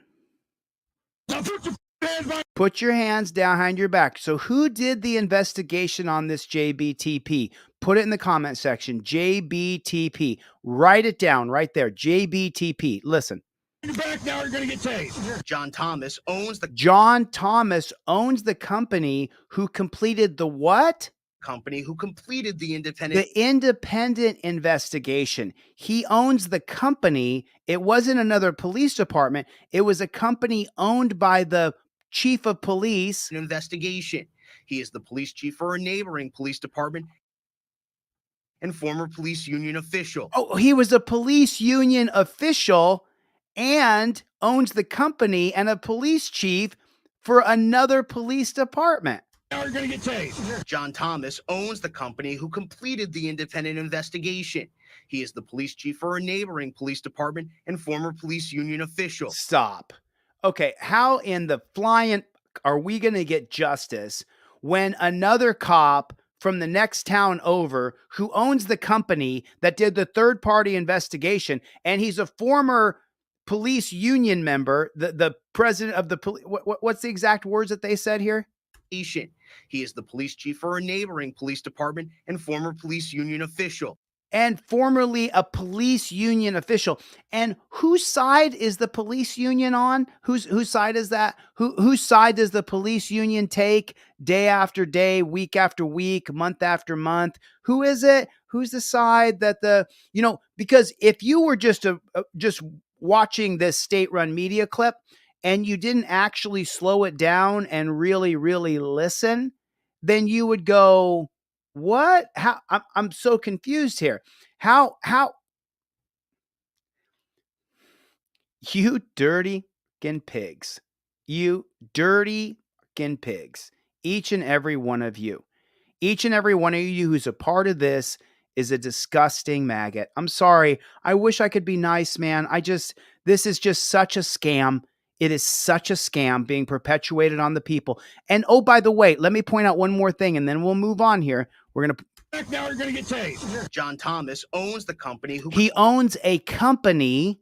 Understand this. The police chief who's making a police chief salary at the department next door... completed the independent investigation. He did an independent investigation with his third-party company. He is the police chief for a neighboring police department and former police union official. He's making money. This police chief from the neighboring pig shack, he's making money as a police union official. You get paid for that. He's making money with a third-party company doing independent investigations as he's a police union official. What kind of bozo clown world are we living in here? What kind of bozo clown world is this? What the fuck are you talking about? How can a police chief from a neighboring pig shack have a third-party company that does independent investigations on the local pigs. How's that a thing? A USC public policy professor who studies ethics says this is not an independent investigation, saying he very likely has a bias towards defending police. Oh, good thing we got that from Terry Cooper. Good thing we got that. Everybody say, thank you, Terry Cooper. Thank you, Terry Cooper. Thanks so much, Terry Cooper. Good thing you chimed in. I mean, the regular people couldn't. Kinetic Customs. Thanks, James Forbes. Thanks for the super chat, man. God bless you. Appreciate the support. They've destroyed this channel. It's plummeting. I'm gonna have to start another channel. Whether I like it or not, they're gonna have to. So then Kinetic Customs and Racing. What is this? A phone number to Kinetic Customs and Racing? Who? And then he's saying, call them. Says Chad Warren says, call them. How old is this video first before we call him up?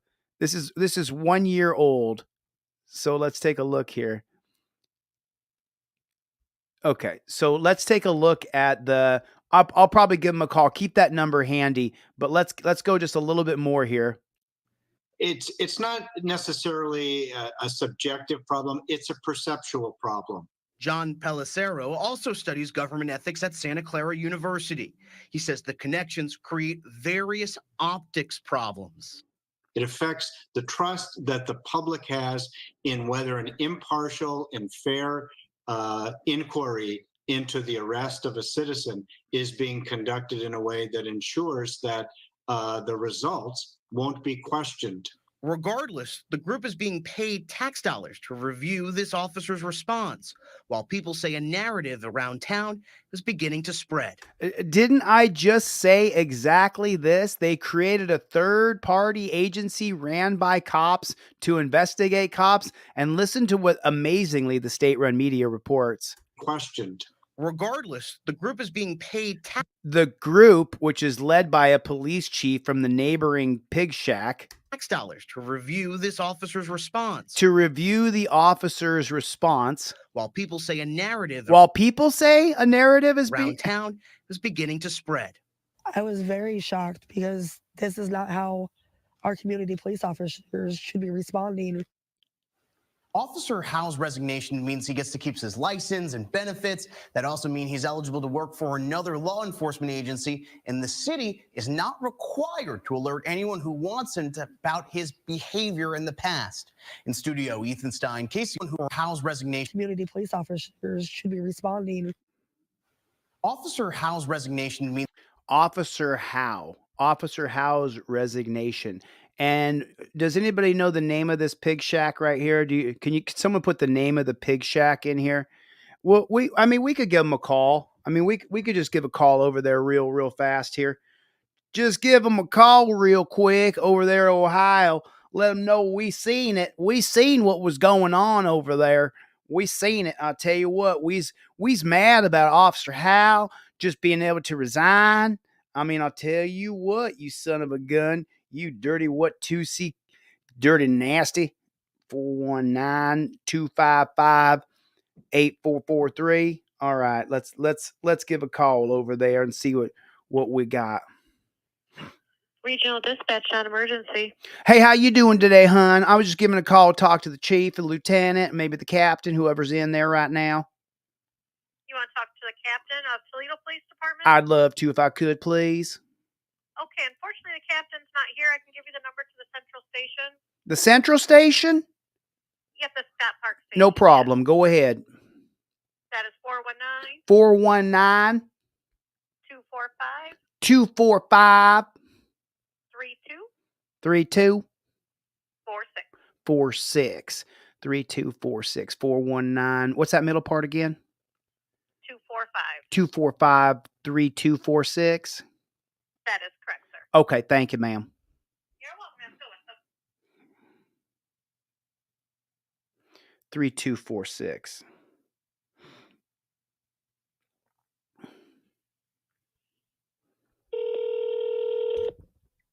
The police department, how can I help you? Hey, how you doing today? My name's Chili. I'm a journalist. All my calls are recorded, and I'm calling today because I want to talk to the chief of police about that copper we seen on video. How and what he did, and then he was able to resign. But more than anything else, my audience, we would like to know what that third-party agency is called that did the investigation, where a chief of another police department, where he was the head of that investigation from that third-party organization.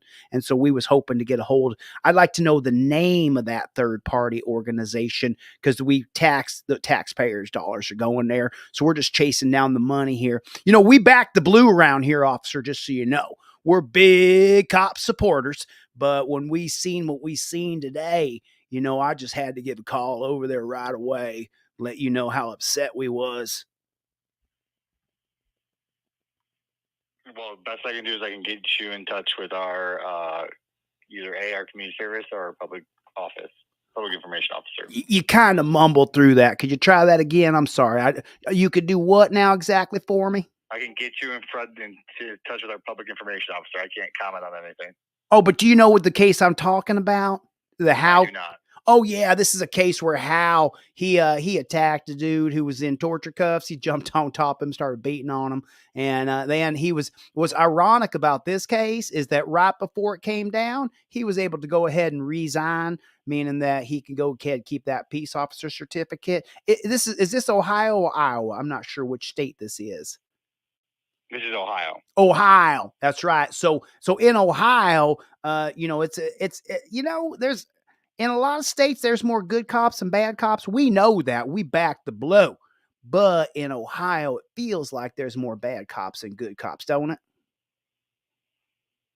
No, I would say there's good cops all over, but I can get you in touch with our public information unit. So Are there a couple bad ones over there, though? Is there a couple bad ones? No comment. I can get you in touch with our public information unit if that's what you want. So. All right. Well, listen, I'm not trying to get your panties in water or nothing. I'm just trying to make a phone call here. Remember, I got an audience of lots of people who want to know this information. You know, I informed you, you know, everything I do is on the record. So I wasn't trying to make you feel uncomfortable, but the truth is there's some bad coppers, but you just don't want to say it. So, you know, we know there's good coppers, but you know, you were ready to stick up for them good ones, but what about them bad ones? Is there a couple? Or you just want to give me the phone number? You don't want to say nothing else? I have no comment. You got no comment? Are you a copper too, or just a dispatcher there? No comment. Oh, you're neither? Okay, but I thought in Ohio, if someone asked you if you're a copper, you got to answer that question. I thought that was a law. I can get you in touch with our public information unit. All righty. Take it easy, man. I ain't trying to offend nobody here now. Tell your mama she done a good job if you're a good man. All right, you know what I'm saying? All right, but go ahead. What's that number? 419. 419er? 419er? Okay. Yes, 245. 245 again. 419-245. Okay. 3272. 3272. Well, listen, I do appreciate your time. Is it officer or is it dispatcher? It's officer. Officer. Okay. Well, you know, we probably think you're a good copper. You're not one of them bad, evil demons. You're one of the good ones. And there's mostly good ones, but it just seems like out of Ohio, there's just a lot of real bad ones. You know what I'm saying? We see lots of videos of the bad cops in Ohio, the dog sicking in circle and all that kind of stuff. You know what I'm saying? Have a good day, sir. I gave you the number. All righty. You, God bless you now. You be safe out there, copper. All righty. Let's 245-3272, correct? Is that right? Do I got that right? Is it 419-245-3272? Is that what it is?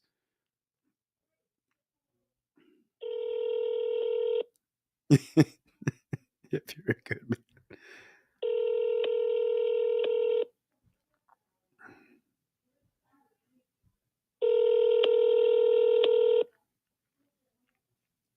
Sorry. Officer Prince Flores with the Public Information Office. Is not available. Record your message at the tone. When you are finished, hang up or press pound for more options. Officer Torres, Officer Prince Torres. My name's Chili. I'm a journalist. Everything I do is recorded and on the record. And the thing is you may find some humor in the accent that I got, but the truth is we're pretty savvy around here. We call lots of police departments and we end up getting lots of information. And we was calling because we seen this detective, How I believe it was, right there in your local area. We seen it. And then we seen that detective, I think you called him. We seen that detective attack that man and just go down and start beating on him and stuff. And so we was calling to find out exactly what did ever happen, if anything ever happened to that Mr. Howe, I believe his name is. I hope my number showed up on caller ID so that you can give me a call right back. Because, of all the police departments we call, the ones in Ohio call us back more regular. So I'm looking forward to that. I'm looking forward to having that conversation because the thing is that it looks real bad when right before the investigation comes down, that Detective Howe go ahead and he retires. He retires out. And that way he's protecting his pension and stuff like that.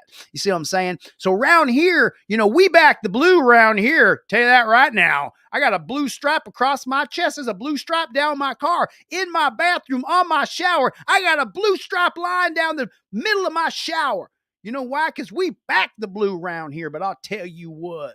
When we see what we seen today, well, hell, I got to give a call over there and find out what dadgummit going on down there when you get protecting bad coppers the way you doing over there. I'll tell you what, my dog would be barking if he knew this stuff's going on right now. Ruff, ruff, ruff, ruff, ruff. I'm telling you, damn it. We're getting upset here. Everybody in the crowd's upset.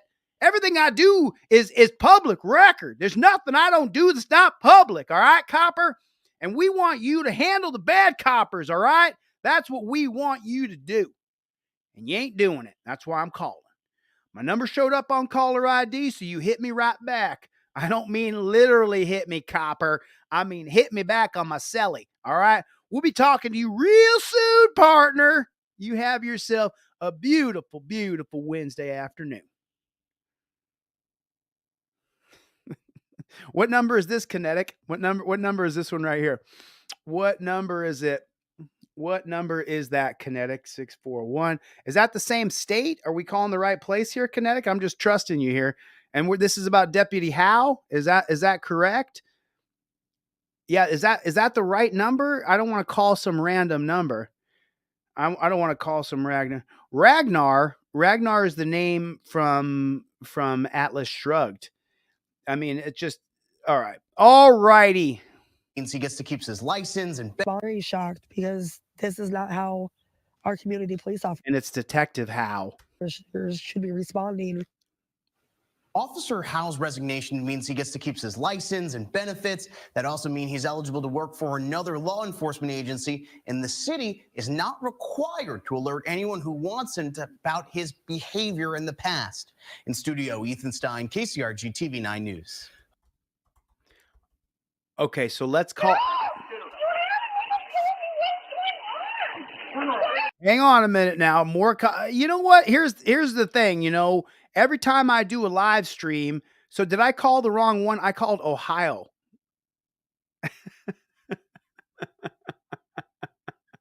So is this the correct Iowa number? Did I call the wrong one? Did we just call the wrong police department and give them a bunch of?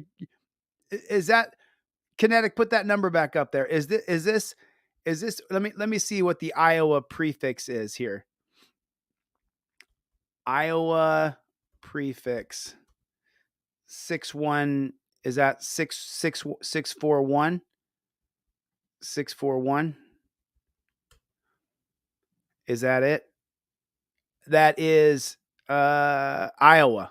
So we literally called the wrong cop shop.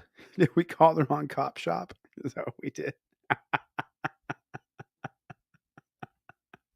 Well, listen, we may have made a mistake here, but nobody was torture cuffed. Nobody was beaten. Nobody was charged with excessive crimes. Nobody lost an eye. Nobody's house was swatted when the front of their house was destroyed by some bear cat. So we made a little tiny mistake here, but we repost that number up here. Let's call Iowa. Let's call Iowa. There it is. Hopefully this is the right number. Let's call over to Iowa again. Hopefully I didn't use up all the good sauce. You know what I'm saying? 641-484-3760. Let's see what this one is. I got you. Whoops. You have reached the Tama County Sheriff's Office. If this is an emergency, hang up and dial 911. For dispatch, including Tama, Toledo, Dysart, or Meskwaki Police, press 1. For the jail, press 2. For the Sheriff's Administration, press 3. 3. For 911 Communications Administration,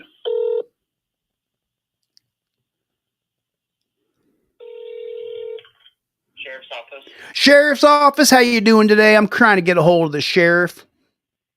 Well, are you? Oh, I sure am. I'd like to talk to that sheriff if I could about this Detective Howe. I'd like to know a little bit more information about this particular case. My name's Chili. I'm a journalist. Everything I do is recorded and on the record. And what we do particularly is when we see police abuse, then we call up that police department and we find out exactly what the good cops have done to make sure they take care of them bad coppers. You see what I'm saying? I see what you're saying, but he used to work for the Toledo Police. The Toledo Police Department? You got a number over there? Can I call the Toledo? Because What I can do for you is put you on hold, and our dispatch can get a hold of a Toledo officer for you. well, son of a gun, I sure do appreciate all your sweetness here. Thank you. Could you do that for me? You're welcome. All righty. One moment. We look forward to talking with you soon. Please hold the line, and we'll be right back. Please hold the line, and we'll be right back.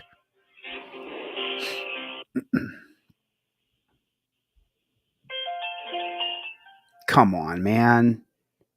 Come on. You know what I'm saying?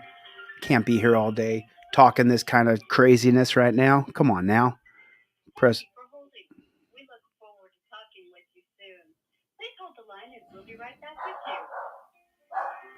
No hold. David Bradshaw says no hold.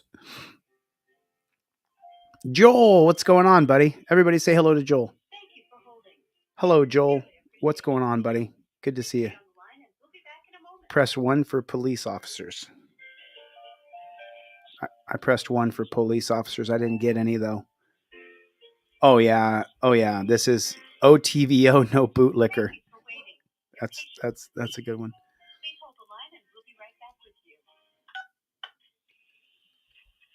Hello?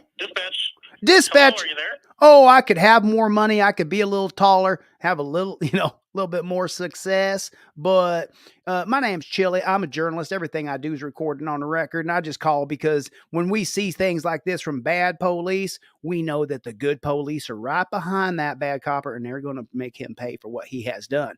But in this particular case, we was calling about this Detective Howe, Howe. You know the guy I'm talking about? We're familiar, yes. Yeah, well, this dirty son of a gun.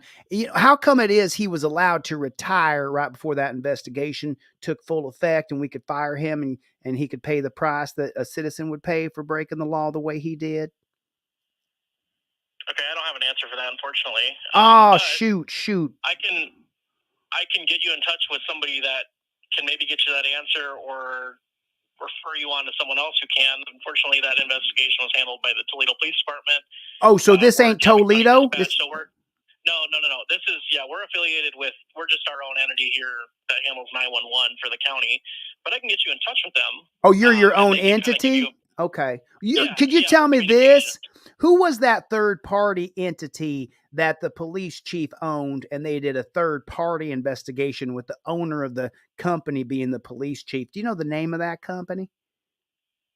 I do not off the top of my head. But you heard. Yeah, you heard. I've heard of it, but I'm not familiar with the name of it, unfortunately. Right. So I'm going to questions for you, and I'm going to send you down to Toledo PD, and they're going to be able to hopefully answer your questions a little bit better than I can, okay? I appreciate you, but just you don't know the name of that police chief who owned that third party investigatory agency?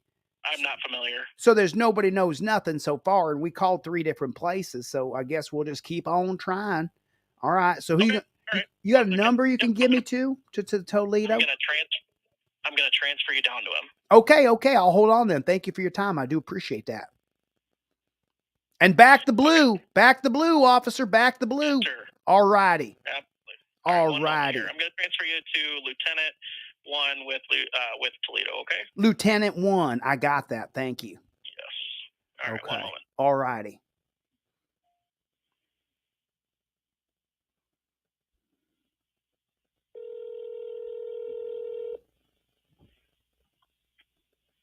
Toledo Police Department, this is Nathan 1.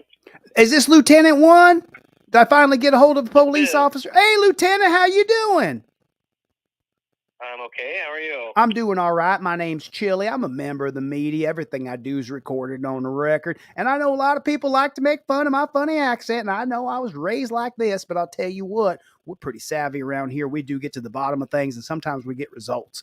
And what I was trying to find out was that investigation of Detective Howe, Mr. Howe, Officer Howe. I'm not exactly sure how you give him a decoration on his name, but the thing is that what we seen today, we seen that he was able to resign before that investigation took full fruition so that we could hold him accountable, so that the good coppers could go ahead and take that bad copper and put him in a dungeon. So I was just wondering how that happened.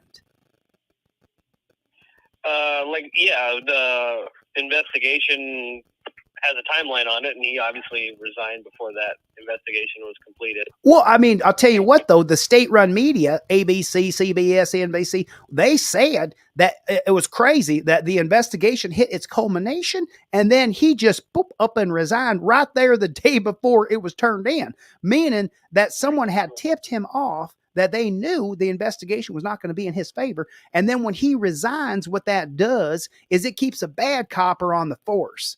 And then that bad copper can go right down the street to, to Jimmyville or to Charlottesville or to whatever different little town there and get a job being a copper there. But we already know he's a bad copper.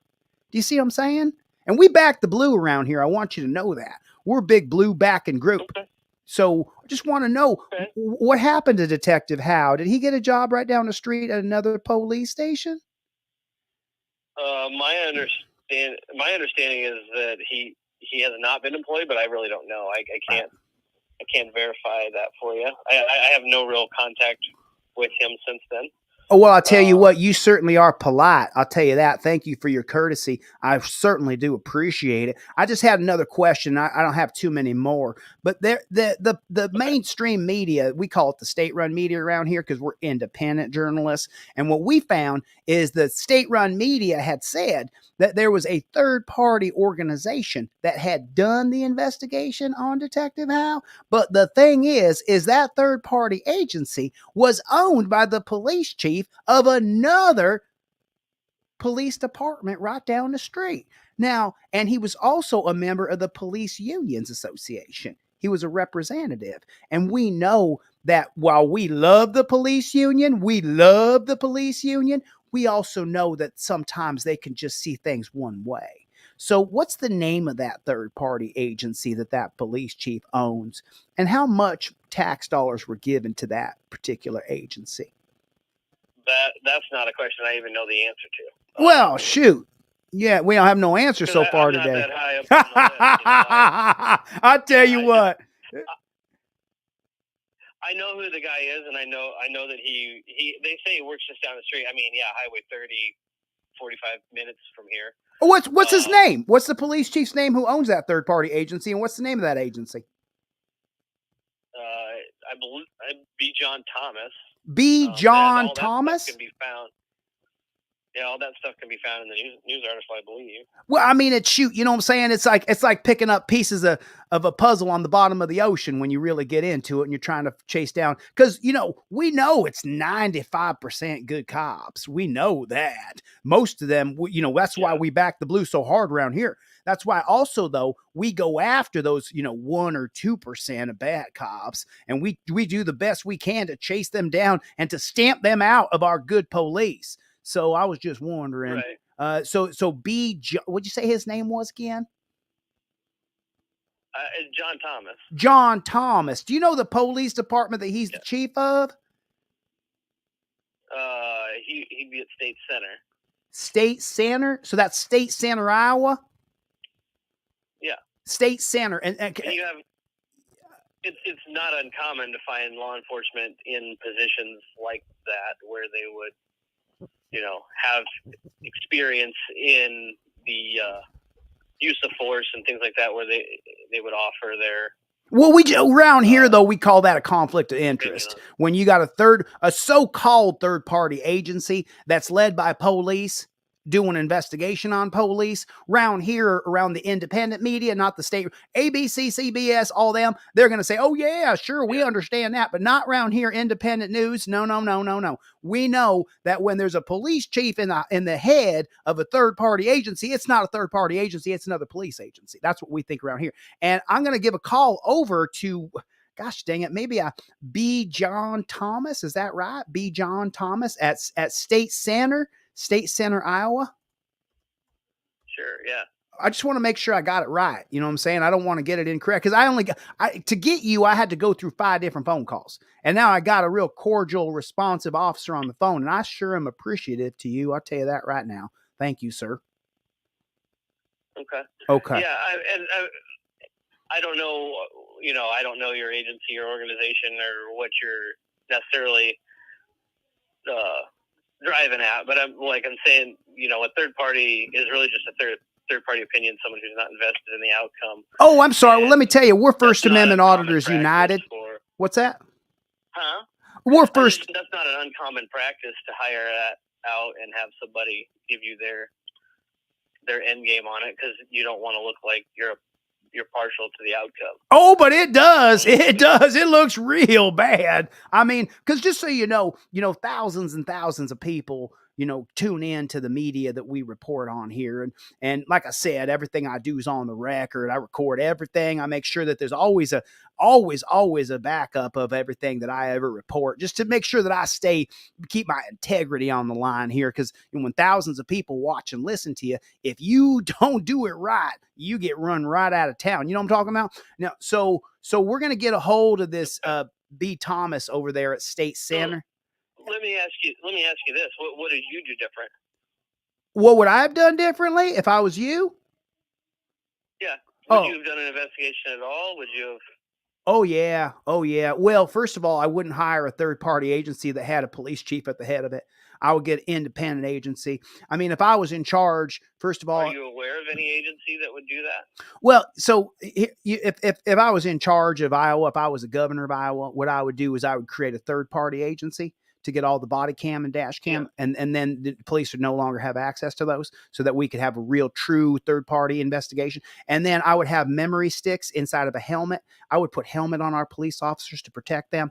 But then the cool thing about that helmet is that there's little cameras facing down on the helmet, because they're about a 1/2 inch thick. So then you could never turn those cameras off. You can never turn the audio off. And then, of course, those do go out to a receiver where they're being picked up through the internet. But then we would have a memory stick inside of that helmet. Number one, for officer safety, the helmet to keep the officer safe. But then number two, that memory stick inside the helmet would capture absolutely everything that police officer did. Whether he tried to turn it off or not, we have a memory stick in that helmet.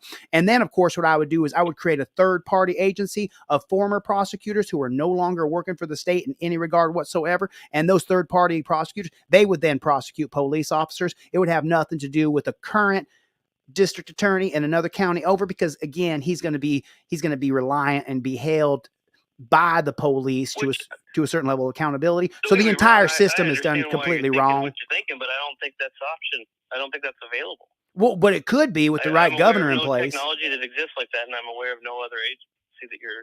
Well, that's because they're not really taking officer safety seriously. I think officer safety includes a helmet. And I think on that helmet, we got cameras going out on the top that the people can see, and then cameras pointing down that we can see what the officer's doing. And then you could just go to an officer personnel file and pull every video for that past year, every 8 or 12 hour, sometimes them good cops are working 16-hour shifts. You know what I'm talking about. And we get to see the entire 16-hour without any redaction.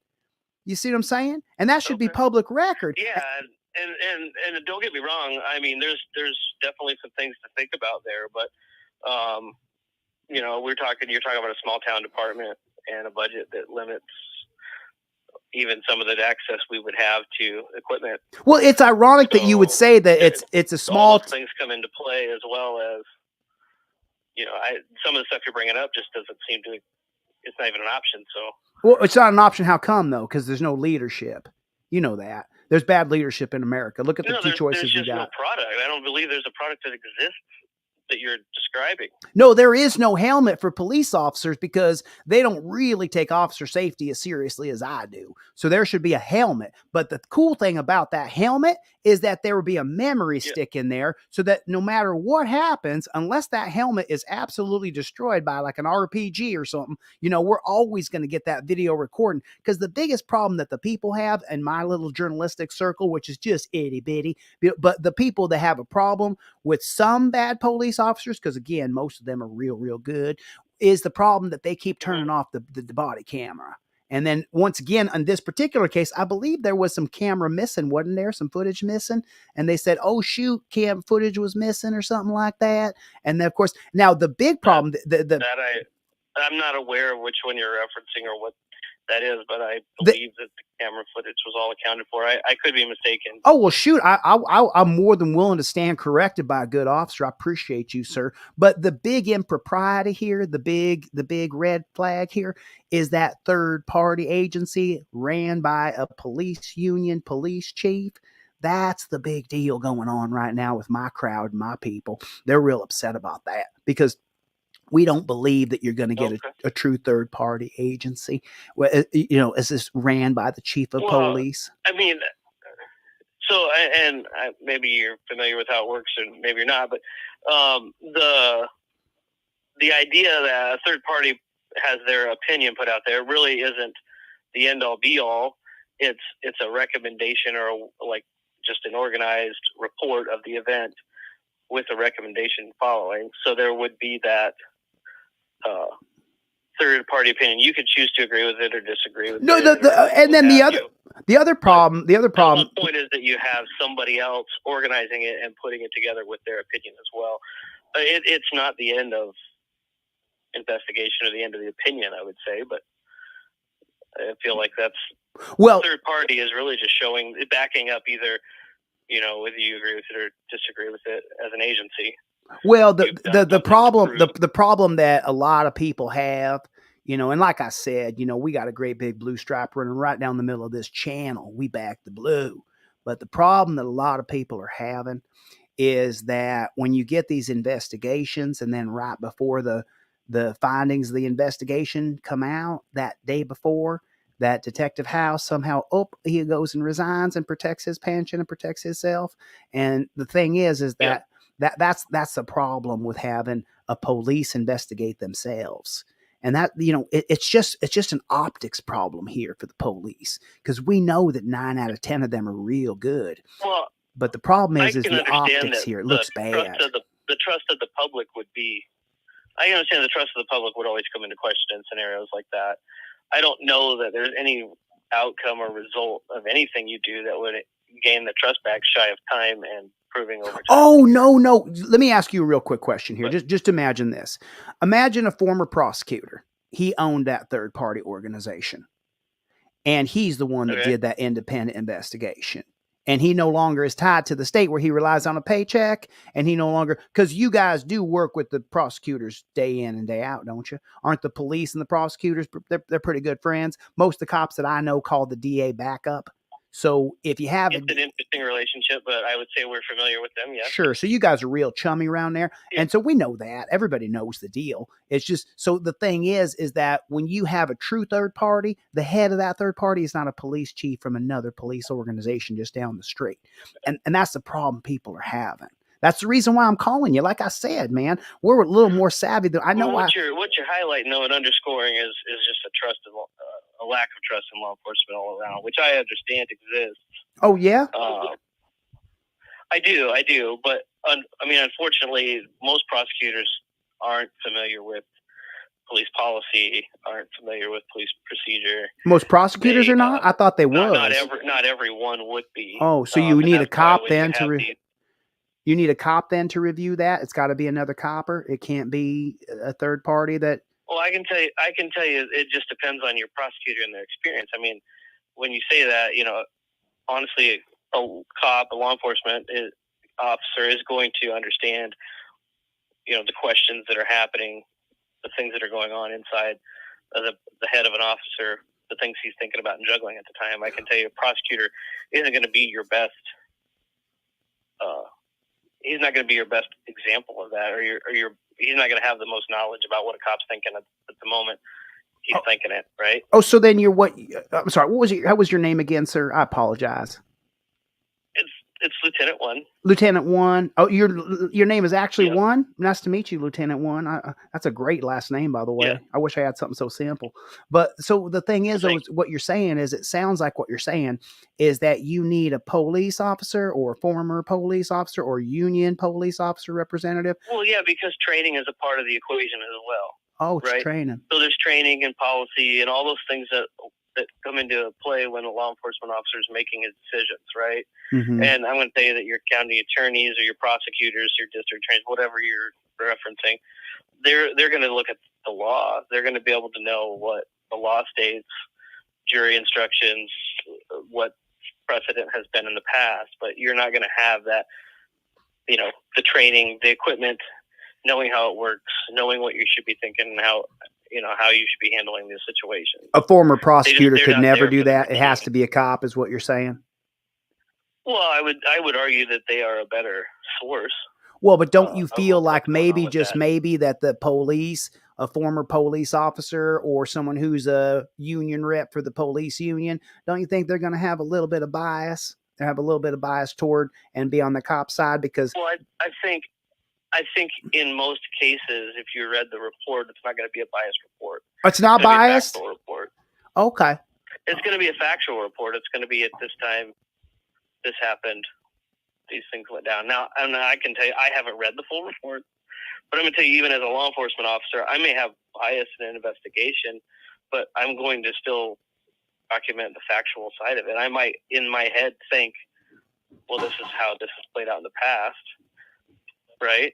Sure. And so then my bias would be, well, this is just a routine call, but I'm going to follow the facts. And in the end, I'll put together a factual report on what I found. And then if there needs to be charges, the charges would apply, right? Yeah.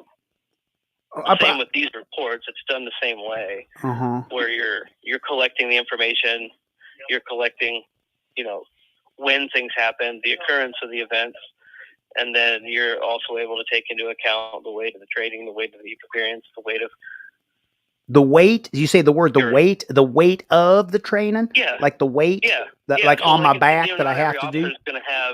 Not every officer is going to have the same training. Not every officer is going to have the same experience. So they're going to take all that into account and tell you, these are the things that are all in play. So let me tell you something, Lieutenant One. There's this website I seen on the internet, and so what I did is I went to that website. It's called Delete Laws with a Z on the end of it. And this feller on there, he gives away these free periodicals. And so I read one of them out loud with my audience. I just itty bitty journalist channel.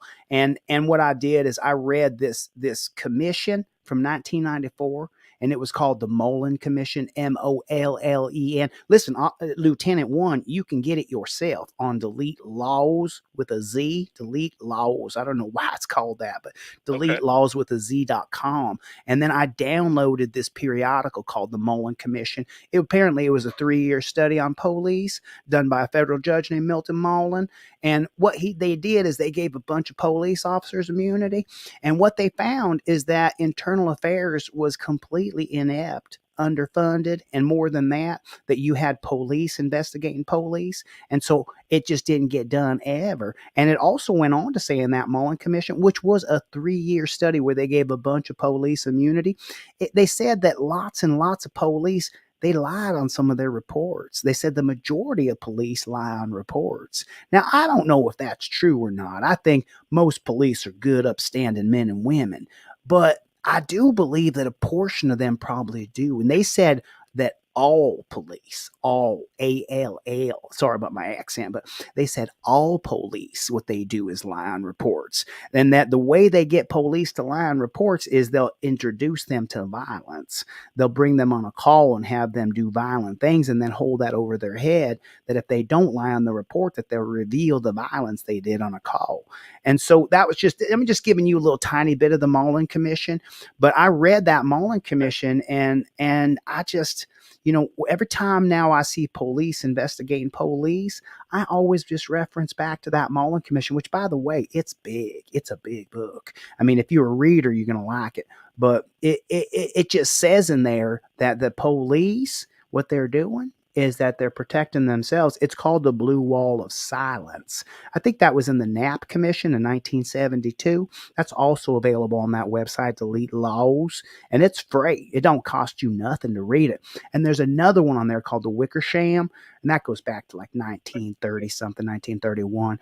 But I read those other two from 1972 and 1994, and they say that the police have created a blue wall of silence, and that when police investigate police, that it's bound to be corruption and lies. And the police themselves are the one who revealed this to the investigators because they got immunity. So, when we hear things like this, it just gets to be a little bit monotonous when I got a call over there and you don't even know what happened to Hal. Did you guys move to get rid of his peace officer certificate? Did you move to have... What do you mean I don't know what happened to Hal? What happened to him? Does he have his peace officer certificate? Does he still have that? Can he go get a job? And I believe it's called reciprocity. 5 years it's good for, right? That peace officer certificate's good for 5. So you can be fired or resign, and your peace officer certificate from the moment you're fired or resigned, it is still good for 5 solid years. Meaning that Officer Howell 1 year ago could have resigned, and then like next year, the year after, even the year after, or even the year after, he can go right down the street, and your police department's not allowed to tell the other police department that he resigned in shame. So unless you stripped away that peace officer's certificate, then we got a big problem here. We got a loose bad cop, and he's going to make another 9 cops look bad for every 1 bad cop you got. And that's why I'm on the phone with you having this conversation, Lieutenant 1. Do you see what I'm saying to you? As long as you what I can tell you in specific regards to that is that sort of thing plays out independent of us. Independent of you, but well, Lieutenant 1, this is comes to the state. Lieutenant 1, the Law Enforcement Academy. This is the first time I feel. Process. I'm sorry for interrupting, sir. Go ahead. I didn't mean to interrupt you. A different agency. Mm-hmm. Mm-hmm. So this I don't get to revoke just because I'm your boss. Like, let's say you're my officer, and let's say I terminate you. I don't get to just pull your certificate. It has to go through an independent agency. There's due process on both sides. Well, who is that independent agency? Isn't that more police in that independent agency? It would be the Law Enforcement Academy, and there are some officers or former officers or current officers on staff. I don't know. I can't verify every. Lieutenant 1, I'm not that familiar with all of them. I feel like this is the first time that something is between us. Because everything you said so far, I absolutely have loved. I think you are a really responsive, good officer over there. But here's the first time there's a wrinkle between us. And what you said a second ago was that's not our responsibility when you're talking about Detective Howe. No, I didn't say that's not our responsibility. I said that process is independent of us. Right. We do not take it. We do not take an officer's okay, but what you could do is you could charge him with felonious assault. And if he was charged with felonious assault or battery, then once he was convicted of that, then that peace officer certificate would be stripped because he's a felon. And so let me pose it to you again. As much as you would think that I have bias for Howe, the same could be said that I would have bias against Howe. So that I would not be prosecuting or investigating the criminal act. I don't think you got any bias against Hal. I think he was a member of that blue line. I think he went too far out of the line, and I think that's why he got segregated from the rest of the good police officers. And now this group over here, we're going to see Officer Howe as being a bad police officer. But what I'm saying is the crimes he did on camera, if it was me or any member of my flock over here, we would be charged with felonious battery. And what I'm saying is, you could easily charge that man with felonious battery, and then he would lose that peace officer certificate. Is that true? Not necessarily. Oh. You mean because most juries, they always see it on the side of the police officer, is what you're saying?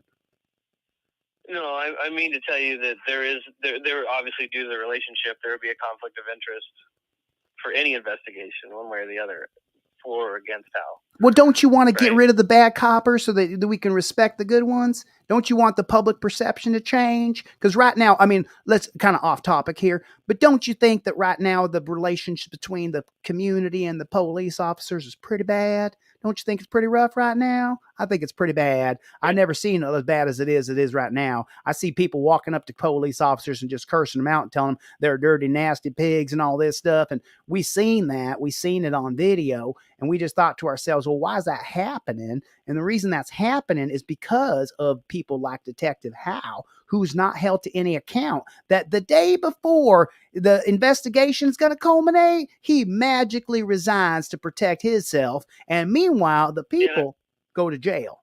I don't think your timeline's correct. Well, I'm just going by the state-run media. media. The time frame. I could tell you the time frame, but I don't believe that report was completed one day after Hal resigned. Oh, I guess the state-run media, you know what I'm saying? You can't trust ABC, CB. You can't trust. I mean, they're just such garbage, aren't they? Like, that's what we learned from Mr. Trump, is that, I'll tell you what, the state-run media, absolute garbage. I mean, they just are going to do and say whatever they can to get sensationalism, get more advertising dollars, make sure that, they're going to say things that don't matter as long as people pay attention to them, because independent journalists like myself and others, we're kind of knocking them out of the atmosphere as far as like viewership and stuff. I know on my channel alone this past year, we get way more viewers than CNN by far. It ain't even remotely close. Every month we get more viewers than CNN. And so I know that's what's happening. So we know he resigned, but now you don't know what happened to him. And that's the problem that I was trying to figure out with you, is what happened to Hal, where he went. And then the biggest thing, I'm so sorry, I didn't write it down. What was his name again? B. Johnson. His name was the chief. What was his name again? How many times do we need to have the? I've given it to you like 3 or 4 times. I know I'm not very smart. I'm not very smart. I'm just interested and curious about everything. I'm so sorry. I'm going to write it down this time though. What's his name again? Thomas. His name's Chief Thomas. And he's at the State Center Police Department in Iowa? Yes, that is your independent investigator. Okay. So, and then you don't know the name of his company though? I wouldn't know the name of the company. I wasn't involved in any of that part of it. Thomas at State Center. All right. Well, I'll tell you, I just wish we had some, what I wish we had more than anything else, Lieutenant One, is I wish that we had police brutality codes in the state legislatures right there in Iowa. So you would charge with, police brutality 101, and then it went to a particular battery or assault. Same thing for kidnapping or anything else that a bad police officer would do, that there was a criminal code. And then that criminal code, at the very least, at the very minimum, if you were convicted of that, it would strip your peace officer certificate. That way you couldn't be like a snake in the grass and hiding. Almost like that movie Inglourious Bastards, where Brad Pitt, he would stick the swastika on their head because they were going to take off that uniform. We had to make sure we branded them as bad Nazi. Same thing with the bad police officers who scare people, who hurt people, that cheat people, ruin people's lives. Those people should be branded properly. And I think the way to do that is to go ahead and give them a PB code, police brutality code. And that would make it so that once they were convicted of that, they wouldn't be able to get a job any state, anywhere, any time. They would be unemployable because they would have been convicted of a police brutality code, ordinance, or statute. That would be a game changer. You see what I'm saying? And I think that people would trust an independent investigator who was a former prosecutor. I think they would trust that a lot more than they would trust the chief of police from another police agency to do a third-party investigation who's making more money for that independent investigation. But really, it's a police investigation. Everything costs, right? I mean, everything has a cost. Yeah. And right now, it's the cost of freedom. Yeah. But the freedom cost, the cost of freedom is the biggest one. Cost of freedom is the largest cost that we're all facing right now. I mean, think about it. Take a man like myself who's backed the blue since I was a boy. I wanted to be a police officer till the police put cuffs on me when I was 18. And after that, I never wanted to be a police officer again. And then what happens is over time, we keep on seeing that these bad police officers keep getting away with it. And so now I just have made it a mission to try to root out them bad police and get rid of them, and then ask the other good police officers, why ain't you arresting that cop? And that's keep on hitting a brick wall. Keep on hitting a brick wall. You know, talk to someone like yourself. It's inspiring here for a few minutes, and then you guys can't charge that cop or can't charge him with assault, battery, can't charge him with any crimes. But he did commit crimes. We know he did commit crimes. We've seen it on video. I mean, the public ain't dumb. We see what happens when one person attacks another person on video. We've seen it. I mean, we all watched it. So you can't say that wasn't battery, because it was. Am I wrong? You could be. Could be battery, for sure. I mean, I think, didn't he beat him? You could be wrong. I mean, oh, I could be wrong? So I should not believe my eyes? No, that's not what I'm saying. I'm just saying that there are always exceptions and wrinkles to the law when people look at it and you can see, there's the assault code. Well, Dad Nabbit, tell me this. Explain to me this. An argument of whether or not. I'm sorry. Sorry about that. I got fired up for a minute. I'll take a break. Let me take a drink of water here and calm down. I'm sorry, sir. I apologize to you for getting so dang upset. But let me ask you a legitimate question. How can I watch a man who's in handcuffs and then another man attack him and beat him and say that I did not see battery? Well, I'm not sure which one you're talking to, and I'm not going to be able to get into the details of the individual videos. But what I can tell you is there's other things at play when you have the status of law enforcement. Right. It just seems like it's whether or not he had the legal authority to act. It's whether or not his interpretation was incorrect or correct. There's a lot more in play as a law enforcement officer than a regular citizen. And the only one who could interpret that is another police. And another only person who could interpret that properly is another police officer. That's why you need police to investigate police. Got to be a police officer who understands the training. What you're talking about, no. What you're talking about is the criminal side of it. That could lead to a prosecutor being able to interpret it. That could lead to a judge and a jury being able to interpret it. It could. Well, it'd be great if he was actually charged and went through a jury trial. That'd be great. I mean, because no one likes to see the bad police thriving, getting away with it, keeping their peace officer certificate. We want to back the blue. I want to bring a cake into the police department today with a great big blue stripe across it and say, we back the blue around here. But the problem is that some of these so-called good police are protecting the bad police. So that makes there's more bad police who are wearing a sheep outfit and they're a wolf underneath. And that's the problem I'm having right now. And you're telling me now that I can't believe my own eyes. I don't know if I can help you with your individual problem. You know, I'm trying to give you some little bit of my knowledge here. Oh yeah, and I appreciate you. I appreciate you. Right? Yeah. Listen, thank you, by the way. And there are other avenues besides something as simple as just throw a charge on it. I mean, I understand that you want results and you have a mistrust of law enforcement and their process. We back the blue. That's the best we got right now. No, we trust the police. We trust them all. We love police around here. I mean, remember, that's not what you're telling me. You're sitting there telling me that this chief having this chief of police do a third-party investigation is just not acceptable. It ain't though. It ain't. His bias and you trust the result. Well, just because the results are that he did. Any investigation, it's a collection of facts. But look at the results. The results are we seen a video where a guy was in handcuffs. He got himself attacked by a cop. And then they do an independent investigation with another police chief who's making money using a third-party agency. And he's chief of police of another department right down the street at State Center. And then they find no wrongdoing. It just... Again, this again is where, it's hard to have these conversations with people because you keep sticking to your story. It's not a story; it's a like I video. talked about. You say just down the street, the guys.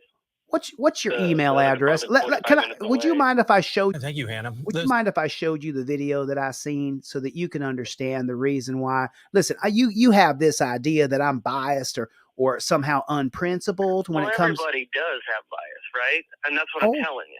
Oh, so you think I'm personally biased toward police? And that's the whole point of having a third party.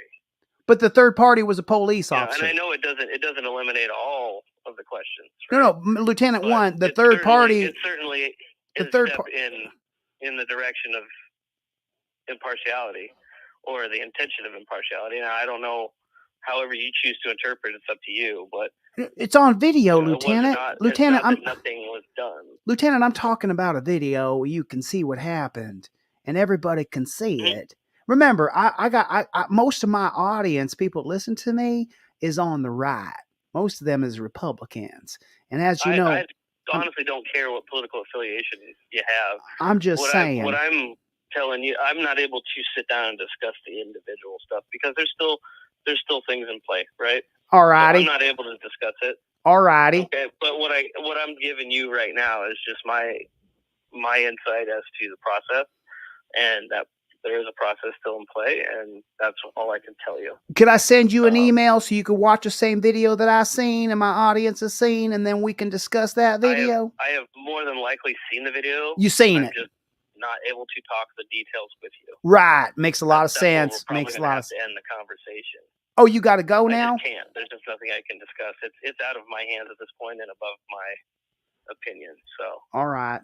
All right. Well, it just seems like it's a wrong move as far as public perception to have a police chief. Well, I also understand that there are people out there that are trying to collect viewers, and I hope that what happens in this conversation is that you take my time, my ability to have this conversation with you. You take it as a step in good faith that I am understanding of the people's questions, and I'm trying to give you a little bit of what I know. Sure. And hopefully in the end you'll understand that that's because I understand. Oh, you understand. There are people that are upset. Well, the only part that you and I are not clear on, and once again, Lieutenant, we do appreciate you. Don't think that there's a bunch of people out there who just don't absolutely love the blue, because there are. Well, I don't know you from Adam, right? I don't know you from Adam. I don't know what your agenda is. It could easily be to chop this all up and turn it into something, me saying something that I didn't say. Or oh, no, I'll show the whole damn thing. I tell you, listen, that makes me dadgum mad, because I would never do that to you. I would never. I would show the whole conversation. I would never take little bits and pieces. I'll show the whole thing. Everything, like I said, from the beginning of the conversation, everything I do is recorded on the record. And if by chance this goes out to the public, then I'll tell you what, the whole dang conversation is going to go out. I ain't trying to see you here, all right? The only difference you and I is having right now is you believe that police chief is going to give an impartial review. And I'm telling you now, whether I like it or not, probably 80-90% of my audience is going to say that you can't have a police chief. That is my position at all. That's what you said, though. You said that he was going to give an honest review and only police could understand police. Sorry, go ahead. I didn't mean to talk over you. Everybody's got bias, and that investigation is a factual investigation. Oh, so it's factual because the other police chief said so. That could happen from us conducting it ourselves. And those are the options that are available. No. Lieutenant One, for the love of Jesus here. That's hired by the state with prosecutors just doesn't exist. I'm sorry, say that last line again. I didn't mean to speak over you. Or puts all the concern to rest. I mean, it's obviously not. No, the consent. Listen, I'm telling you now, thousands of people I know are going to be damn mad when they know the truth that the third-party agency hired to do an investigation was led by a chief of police and also a police officers union representative. You understand the optics of this, sir? I understand that people are going to come to their conclusions, and I can't control that. But then you said, I don't want to interrupt you. Like I said, the options that are available. But then you said though, after that this was a factual investigation and that it's all facts. But the thing is we seen the last couple administrations as president, but there's different facts for different people. And so what I'm saying to you is we need a true third-party investigation and not one led by a police officer or police chief. Does that make sense to you, sir? It does, but I don't think you're going to find that. I just don't think you're going to get that. Yeah, it would be called a trial. It would be called. If you have this other. It would be called a trial. A third-party investigation with an impartial juror would be called a trial. And Detective Howe should have been put on trial. That's what should have happened. He should have been charged with a felony battery crime. And then we wouldn't be having this conversation because I mean, I'm not sure which state you're from, but battery is just not a state code in Iowa. There's no battery. There's no battery? So is it? So some states it's assault. Misinterpret a lot as state codes vary. State codes do vary. I understand that. So there's only assault there in Iowa. There's no battery. Just assault, yes. Okay, so then what we seen on camera was an assault, and so we was hoping that maybe we would get a criminal charge out of that, because then we get rid of the bad police. Because remember, once we get rid of these bad actors, the few bad apples, then we can respect police, and everybody can. When I come out and I say, "Hey, look, police officers are good people. They're just doing a hard job." And then we seen that you ran off the bad coppers. Well, then shoot, you're going to get a bigger audience of people who back you up. But right now, you know as well as I do, it ain't comfortable between citizens and police. And I kind of understand. I mean, I kind of understand where you're coming from, but unfortunately, I don't. I mean, I've been doing this job for quite a little while here, and I just don't feel like my job is about pleasing all the people. Oh. Unfortunately, I have to go against the crowd a lot. Oh. And that's if my job were to keep everybody happy, it's just not going to happen. Half the people are mad when I show up in the first place. So. Oh yeah. Well, I can tell you why. And so when it comes down to the interpretation, it's a lot more. It's not quite as cut and dry as the public would view it. It's the policy, procedure, and protocol that the police use, where this idea that Terra versus Ohio was in 1968, and it created this reasonable, articulable suspicion, and I believe that that's the root of all evil. And what happens is as soon as you're reasonably, articulably suspicious, then you can run up and grab somebody and you can detain them. And then you detain someone using them handcuffs, and them handcuffs hurt people real bad. And then what happens is most people don't like the police. You only got to get detained one time, like I was when I was 18. And I tell you, I did not like police for a long time. Took me a long time to get back into the blue. And now What changed your opinion? What changed my opinion? Well, every once in a while, there's a good copper. Every once in a while, you could find a good copper who you see do the right thing. But I just right now. There had to be an event or some occurrence. You went, wait a minute, I've been reading this wrong. Yeah, I don't know. I'm still. I still think there's too many bad officers. Is what I think. I think there's still too many bad ones. And that's the problem. I tell you what, when I was wrongfully incarcerated and then my conviction was overturned on appeal, and then when my conviction was overturned, so there was a few months I spent in jail. And over that few months that I was in jail, what happened was about 1 out of 5 of them jail guards when I was in that jail was really nice, was really good, and really treated me fair and made sure that I didn't get hurt and looked out for me a little bit. So I had that idea that maybe 1 out of 5 cops, I think it's, is also going to be like 1 out of 5 of them jail guards. And so I hope that there's more people who are good in policing. But the problem, I believe, is the policies, procedures, and protocols that police do. I think that that's the problem. The idea that you should be able to detain me and then tell me I do this to 20 people a day, and I should be, oh, okay, well, no problem. Then just put me in them torture cuffs and lay me on my belly and stick your knee in my neck and stuff like that. And those kinds of things, I think that policy, procedure, and protocol, I think that's a cancer. I think that's what's going to cause the civil war that we're heading toward if we do not change the policies, procedures, and protocols of police.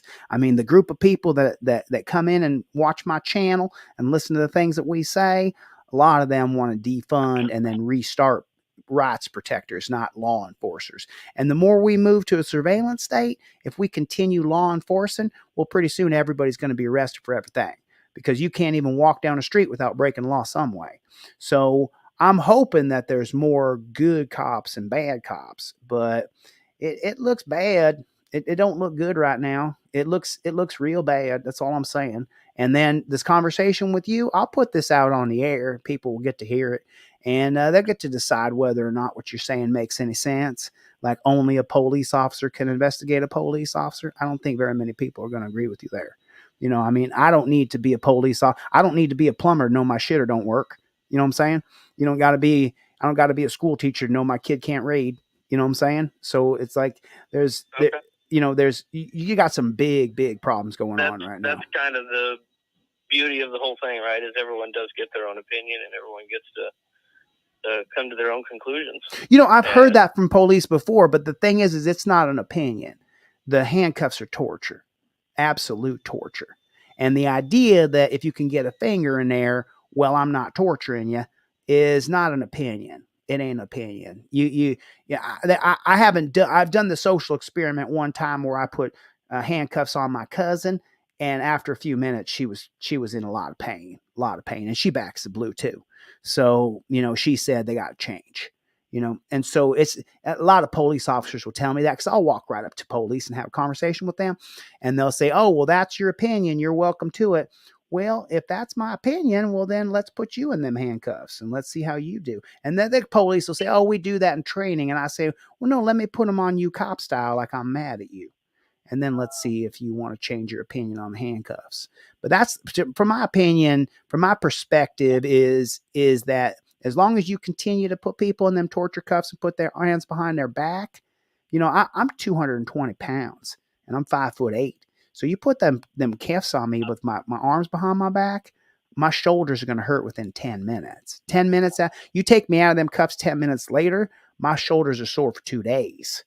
So that's not an opinion. That's just the way it is. Okay. And then tasing people it's gone a little too far. And then the dogs attacking people because you didn't do what I said when I said. Attack dogs should be used for people who kidnap children, who are rapists and stuff like that. And you've got a rapist on the loose and you track them down with a bloodhound, and we don't care how much that dog bites them then. But when you're just trying to detain someone and you bring a canine officer on the scene and that canine officer bites that person, it's $1 million in surgery, skin grafts and all kinds of stuff. And what'd the person do? He just didn't comply.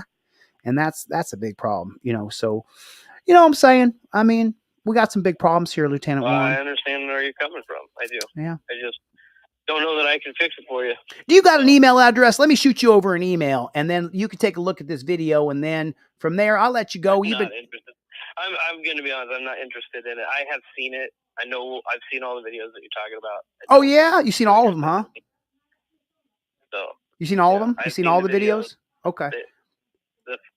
I've seen the videos. Well, do you want a copy of the video that I'm going to put out? Comment on them individually. Sure, I understand that you can't make a comment on every video, but do you want a copy of the video I'm going to make with your voice on it? Do you want a copy of that video? I'm not necessarily interested in it, but. Oh, you don't want to hear how it sounds to you? No, I mean, I not necessarily need. I don't need to know. I mean, if you want to go ahead and do your thing with it, and I get it. I hope that you'll take my effort here as a good faith effort to try to hear you out. I will let the audience listen to the entire conversation. I don't know that. Huh? I will let the audience listen to the entire conversation, and they will make a determination on how you came off and what you said and stuff like that. But it's just funny because I read a lot. And I learned this thing, perception is reality. And so when the guy explained it on the video I was watching, he said there's a car full of people and they pass by a woman standing on a street corner. And one of the persons says, hey, that woman right there, she's a prostitute. She's standing on a street corner. She's a prostitute. And they all 4 people in the car take a look and they drive on. And then they head home. And then when they get home, one of the women says to her husband, "Oh, yeah, we seen a hooker right down there on 4th Street." And the husband says, "Is that right?" And she says, "Uh-huh." And every single person in that car believes they seen a hooker standing on 4th Street. Come to find out, she wasn't no hooker at all. But when they left there, their perception was their reality. She went home and told her husband she seen a hooker, even though it wasn't true at all. So perception is reality for people. So I think it's important that you do care about the perception of police officers, because it's really going downhill right now. And I give you my word. I don't think I said I didn't care. I think I said that was part of my intention with the conversation. Yeah, you just said you didn't want to hear it. And I thought to myself, well, shoot, you don't want to hear how you sound? No, I just don't have the time. I don't have the time or interest to see what the video is. I'm not that guy. I can't sit there and take every opinion in. I'd never get my job done. I will let the public decide what the public decides. And well, upward of 10,000 people at least are going to hear our conversation here. So I think you should want to know what that is. But if you don't want to know, well, God bless you. I won't bug you any further. I do appreciate all your time. I really do. And I wish you the best. And remember, you make sure you back the blue. You make sure you back the blue until the blue comes through for you. You know what I'm saying? Nope, I don't. Oh. I have no idea what you're saying. Oh, what I'm saying is back the blue unless the blue comes through for you. You know what I'm saying? Because then what could happen depends on what you get. You know what I mean? We don't know what we're going to get anymore. And that's why I do what I do. That's why I get on the phone and I call people and I teach them stuff. Will you at least read the Mullen Commission? That's available on that Delete Laws website. Can you at least read that Mullen Commission? It's free. Don't cost nothing. Sure. All right, Mullen, Mollen. I'm going to give a call over to that other police department and see if I can get a hold of the chief, all right? Okay. God bless you, sir. You take care of yourself, all right? You too. Okay, bye-bye, Lieutenant 1. Bye. Whoa, huh? Whoa. I mean, Lieutenant 1, my friend. What did he say? He said only a cop could investigate cops. That's what he said. He said that it was a factual investigation, so only the facts came out. He said, I mean, he was really, really far out there. Like, thank you, David, for the beautiful words. I do appreciate it. So remember, you guys got to check my community post. Check my community post. Your tracking number for your trifold will go on my community post today. It was my birthday 1 week ago today. I have not shipped in 1 week. I will ship today before 5 p.m. So you guys can look forward to getting your trifolds, cop cards. Go to deletelaws.com with a Z, order a trifold. Now I only sell these. I sell one. Here's what I did. I changed my whole pricing structure because I got to factor in for this $11 priority mail slip. So now I'm using priority mail from now on. There's going to be no more people who say, "Hey, I didn't get my trifold. I got a tracking number for you." And if you messed it up, you got to pay for the shipping again. I'm not paying $11 every time. So, hey, happy birthday, Shanta. My 50th was 1 week ago today. So 1 week ago on the 11th, 7 days ago. So it was last Wednesday. Jeff's is next Monday. Listen, I got to get the flock out of here. I didn't plan on being on here for 2 hours and 41 minutes, but that copper talking. Yeah, I got a XXX. Chad, shoot me an email to DLZ Clips. I have hoodies in stock. I don't know if they're on the website right now, but I have hoodies in stock. If you want a hoodie, hit me at dlzclips@gmail.com. It's right here. It's right there. DLZ Clips. Hey, Michael Eline is here.